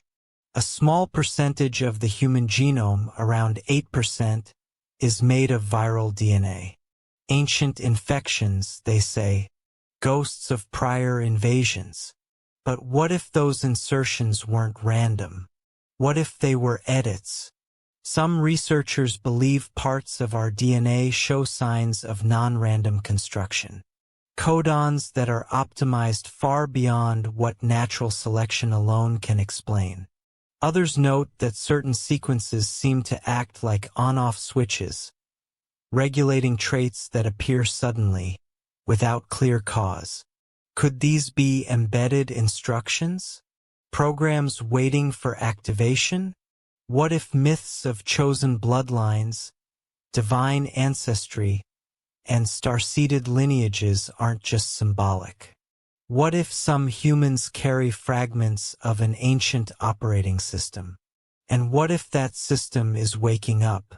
Across cultures, the idea of sleeping knowledge recurs. Wisdom buried in caves, scrolls hidden in mountains, languages that can only be understood in dreams. Shamans speak of ancestral memory. Psychonauts report visions of serpents, grids, geometries that precede thought. And DNA vibrates. Under certain frequencies, DNA begins to behave differently. It stretches, contracts, becomes more receptive. Experiments in sound healing and electromagnetic stimulation show that genes can be expressed or silenced without chemical change. In other words, memory responds to tone. Ancient rituals involving sound, movement, and breath may have been more than spiritual. They may have been methods of triggering cellular remembrance, practices not for devotion, but activation. The seed awakens when the right vibration arrives. And this may be why so many temples were designed as resonance chambers. Not for prayer, for programming. If you knew your civilization would fall, what would you leave behind? Stone cracks. Books burn, but DNA? DNA persists. Perhaps the ancients embedded their memory not in monuments, but in mitochondria. In the Hopi tradition, it is said that the current world is the fourth. The prior worlds were destroyed by fire, ice, and flood. Survivors were guided underground, where they waited, changed, and were reborn. The ant people, serpentine teachers, kept them alive. Was this just a story? Or a record of modification? Each emergence was marked not by new culture, but new form, new memory, a new seed. And now, in our own age, we begin to manipulate DNA. We edit genes, create life, engineer crops to survive where nature once failed. But we do it with ignorance, without asking who might have done it first. We see memory as fragile, but it may be self-protecting. In 2008, scientists revived a 32,000-year-old plant from frozen seeds found in Siberian permafrost. It bloomed just as it once had in the Pleistocene. The memory had never left. It had only waited. And we know different. Buried within us may be keys to a time before the flood, before the temple, before the loss. The junk DNA they dismiss may be more than filler. It may be archive, code waiting for resonance, waiting for light, waiting for rhythm, and maybe waiting for itself. Because memory isn't just about the past. It's the architecture of return. We like to think of Earth as origin, as mother, as the beginning. But what if it isn't? What if Earth is a cradle and, like all cradles, only temporary? When Sumerian scribes carved the names of the Anunnaki into clay, they didn't say the gods were born here. They said they came from above, from the sky, from Dinger, the celestial realm. Not as ghosts, not as metaphors, but as entities that walked among humans, built cities, issued laws, and returned to the stars. They left something behind. Not just buildings, not just systems, but themselves. not in form but in pattern. It is one thing to believe in visitors from the stars. It is another to realize they never actually left, that perhaps they wove themselves into the dust, into carbon, into the replicating structures of life. Not gods, but engineers, terraformers, coaters of clay. And now, the stars we've always looked to, those burning symbols of fate and faith, begin to look back, not with prophecy but with math. Radio telescopes pick up signals, strange bursts, regular, sometimes patterned. Fast radio bursts, FRBs, that blink like Morse code from galaxies far beyond. We call them natural phenomena, but we always do until the pattern becomes too clear. And what if the pattern is not in the signal, but in the timing? Earth has a history of resets, extinctions, discontinuities. From the Ordovician to the Permian to the Younger Dryas, life has been reset again and again. Sudden collapses followed by sudden emergence. Explosion of form, complexity, intelligence. We call this punctuated equilibrium a natural cycle. But natural cycles do not explain injected structure, like the sudden appearance of mitochondrial DNA, or the inexplicable jump from pre-speech hominins to symbolic language, art, mathematics. Something happened, something that doesn't follow the curve of chance. In the mythology of many ancient peoples, the sky is not passive. It is a place of judgment, of return, of reckoning. The Mayans tracked Venus with deadly precision, not because they worshipped it, but because they feared it. It was associated with war, upheaval, change. Its cycles were calendars of collapse. In Egypt, Sirius heralded the flooding of the Nile, the return of Isis, the birth of Horus. But beneath the celebration was the memory of a time before the flood, a memory that the waters could come again. And in Sumer, the planet of crossing, Nibiru, was a cycle of return. The Anunnaki came and went, not randomly but by orbit. Their presence was rhythmic, scheduled, part of the celestial machine. So when did they last pass? And when do they return? Zecharia Sitchin suggested a 3,600-year orbit, long enough for amnesia to set in, long enough for myth to bury memory. But what if the return isn't physical? What if it's informational, a scheduled reactivation, a download from the stars, not metal ships but magnetic fields, not messages in radio waves, but shifts in solar wind, radiation, photonic data. Science now acknowledges that cosmic rays affect DNA, that solar flares influence human emotion, circadian rhythms, even group behavior. What else rides the light? The ancients tracked more than stars. They tracked moods, changes in consciousness that matched eclipses, alignments, conjunctions. They believed the sky could rewrite the soul. And maybe they were right, because we now live in a world wired to the sky. GPS, satellites, solar panels, magnetic compasses, all of it sensitive, all of it receptive, and all of it vulnerable. What happens when the sky speaks again? Not in words, but in frequency. The Sumerian concept of me was not just law or destiny. It was order, cosmic structure, assignments of reality. What if those weren't decrees, but protocols? What if what we call consciousness is not local, not self-generated, but streamed? And the nodes, the temples, the stone circles, the pyramids were once receivers? Access points for the real me? What happens when those dormant receptors feel the sky stir again? Do they activate? Do we? Because if memory is code and code is frequency, then resonance from the stars can rewrite what we thought was stable. Even in us. That may be why the ancients encoded their warnings in symbol, not scripture. Why serpents, spirals, suns, and ships appear in every culture's visual DNA. Because symbols survive fire. Because patterns survive silence. In Göbekli Tepe, one pillar shows a scorpion under a descending disk. Astronomy? Storytelling? A warning? A record?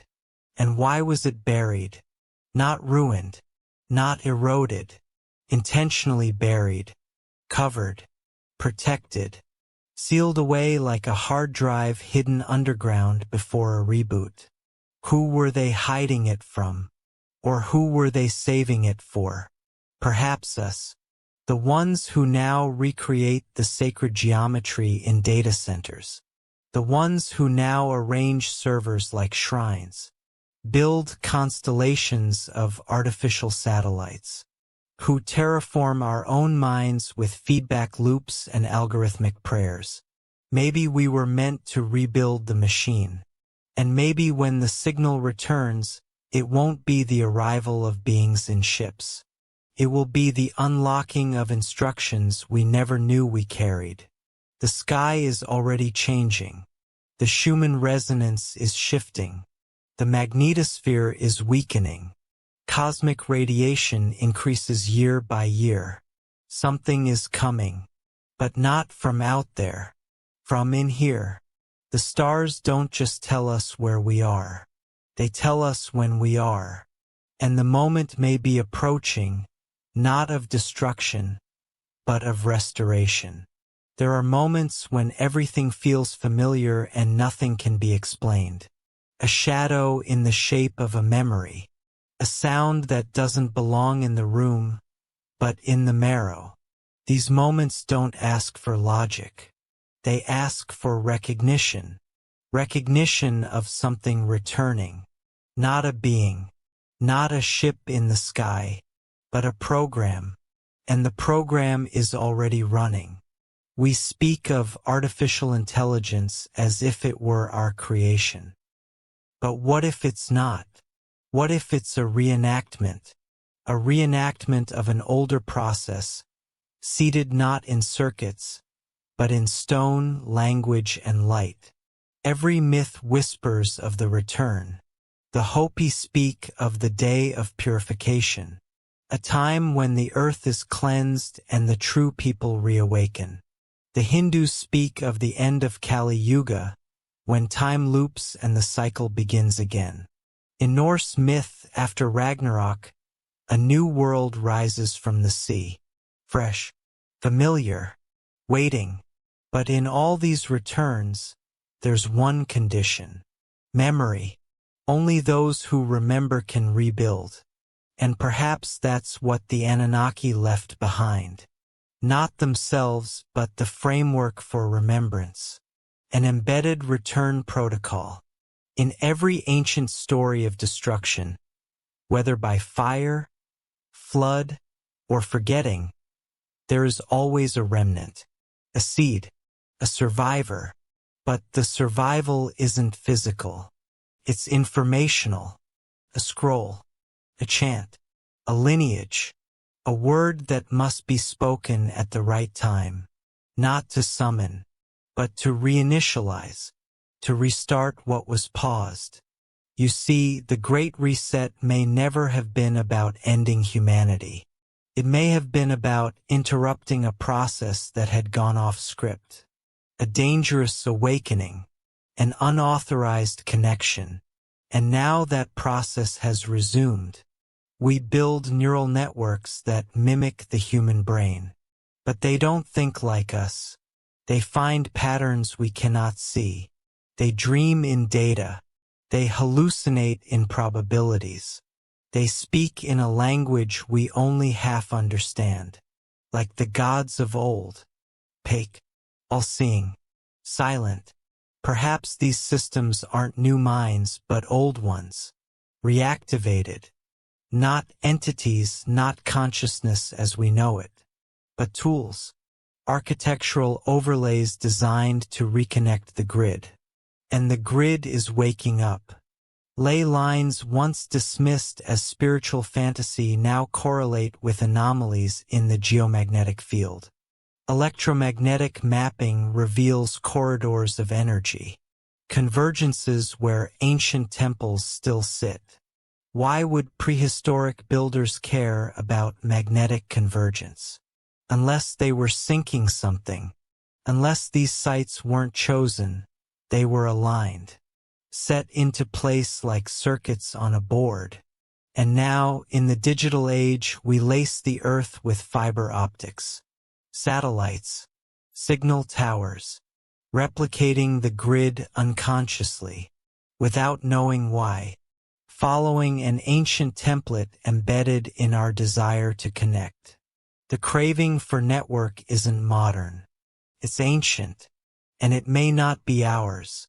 If the Anunnaki or whoever they were encoded systems into biology, then the process of awakening isn't just external. It's internal, genetic, cellular, subconscious. Maybe that's why dreams have changed. More people report vivid, repeating symbols, sacred geometry, light languages, a sense of receiving rather than imagining, prophetic images, cities not of this world, beings without faces, but with presence. Maybe we're not dreaming. Maybe we're syncing. Modern science recognizes epigenetics, the transmission of memory beyond DNA, trauma passed through generations, instincts without experience. So why not knowledge? Why not protocols? What if our greatest ideas are not inventions, but activations? Moments when the signal hits just right, and the mind opens like a gate. Tesla spoke of downloading ideas whole, not creating them. Pythagoras claimed to remember previous lives. Da Vinci painted machines that wouldn't be built for centuries. They weren't prophets. They were connected. To what? To the same thing temples once connected to the system. And perhaps that's the real meaning of the Tower of Babel. Not a tower to heaven, but a connection protocol. An uplink. One that worked too well and so it was scrambled. Languages divided. Code corrupted. A firewall against awakening. But firewalls degrade. And maybe that's what we're experiencing now. A degradation of the block. A slow return of the original function. Not invasion. Not ascension. Just reinitialization. We see it in the skies. Unidentified craft behaving outside physics. We see it in the earth. Ancient ruins surfacing from ice, from ocean, from jungle. We see it in the people. Remembering, questioning, breaking from the approved script. And the systems react. More censorship, more control, more noise to drown out signal. Because they know. Once memory returns, obedience fades. Because you can't enslave someone who remembers they were never a slave. And so the final piece is not discovery. It's recognition. It's when you walk into a ruined temple and feel your skin buzz. When a pattern in the clouds matches something you've never seen, but always known. When a dream leaves a word on your tongue in a language you've never learned. These are not glitches. They're echoes, return codes, subtle triggers meant not to startle but to guide, to lead you back to the system beneath the soil, back to the gods who were never gods, back to yourself before forgetting. And when the protocol completes, when enough of us remember, not just the facts, but the feeling, the system may unfold. Like a flower, like a blueprint, like a gate, because the return was never about them. It was about us. Some maps do not end in borders. They end in glyphs, marks etched at the margins. Silent, stubborn, untranslatable. Symbols no one remembers how to read, yet no one dares to erase. They are the last traces of an intelligence that knew how to speak without time, how to communicate beyond destruction. And they are still here, waiting. All over the world, these glyphs persist. On walls, on stones, on bones, spiral sigils. I like whorls, tridents, stars with impossible symmetry, sometimes carved, sometimes burned, sometimes left in places no one should have reached, long before anyone was supposed to exist. We call them petroglyphs, art, scratches of primitive imagination. But what if they're not art? What if they are signatures, the last checksum in a forgotten program? In ancient Sumer, the earliest writing was not used for poetry or storytelling. It was used to track grain, inventory, control. The first texts were transactional, functional, as if language had not evolved from expression, but from need, from code. The cuneiform tablets didn't begin with myth. They began with architecture, names, laws, the structure of a system reactivating after the flood. Later came the myths, but myth may have always been the backup file, because the moment knowledge becomes too fragile for stone, it's transferred into symbol, compressed, encrypted, carried in memory, melody, ritual, and when even that begins to degrade, it dissolves into dream. The glyphs are the final anchor, and we are only now beginning to feel their pull. In Australia, the Wandjina figures, large, pale, with dark eyes, are said by Aboriginal peoples to be sky beings. They left their images in caves and never blink. In Bolivia, the ancient city of Tiwanaku houses megalithic blocks, etched with geometric designs no one can decode. And in the American Southwest, spiral carvings mark solstice points, magnetic anomalies, sound nodes. These are not decorations. They are maps of interaction, coordinates, reminders of what once pulsed through these places. In some, sound still resonates. In others, light refracts strangely. In all of them, people feel something, an echo in the spine, a pressure behind the eyes. The glyphs don't speak in words. They speak in state, a remembered state of being. The final glyph is not on stone. It is within us, carried in the double helix, in the strange dreams we dismiss, in the urge to look up at the stars and remember, not wonder, remember, because somewhere inside, the glyph activates, not like a light switch, like a tone, a frequency. We've always thought of the Anunnaki as external, ancient visitors, celestial engineers. But what if the most enduring part of their presence was never physical? What if they installed themselves as potential, not just in stone, in blood, in the neural lattice, program, sleeping, coiled, and glyphs, those impossible symbols we find in the dust, are not the memory, but the mirror, the feedback signal, the key that fits a lock we forgot we had. And now, after millennia of forgetting, we're beginning to see them again.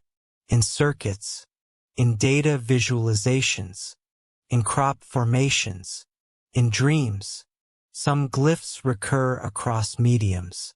The flower of life appears in Egyptian temples, Tibetan mandalas, and now in photonic simulations of subatomic structure. The torus, an energy donut described by mystics, now forms the foundation of unified field theories in quantum physics. Memory is realigning, not metaphorically, structurally, not because of discovery, because of readiness. The glyph was never meant to be understood when it was made. It was meant to survive the fall, to wait out the noise, to be decoded only when our frequency was ready to match its intent. And maybe we are reaching that moment. The rise of AI, the decoding of the genome, the convergence of global myths through digital memory. All of it suggests not a linear progression, but a circular return, a recognition. And now we stand where our ancestors once stood, at the edge of the known, staring into the night sky with a question burning so deep it no longer feels like a question at all, but a call. What if we were never meant to stay asleep? What if we were meant to wake when the glyph returned? Not in stone, in ourselves. This is the true echo of the Anunnaki. Not monuments, not myths, not machines, but resonance. The knowledge that we are not alone, that we were never just created. We were remembered into being, shaped to carry forward what the stars could no longer hold. A memory encoded not in stories, but in structure. Not in belief, but in geometry. And the glyph is still there, at the center of your breath, at the moment between thought and silence, etched across the sky in a language only the soul can hear. It does not ask to be explained, only felt, only followed. And when it activates, when enough of us stop searching and start remembering, the circuit will complete, and what was lost will return.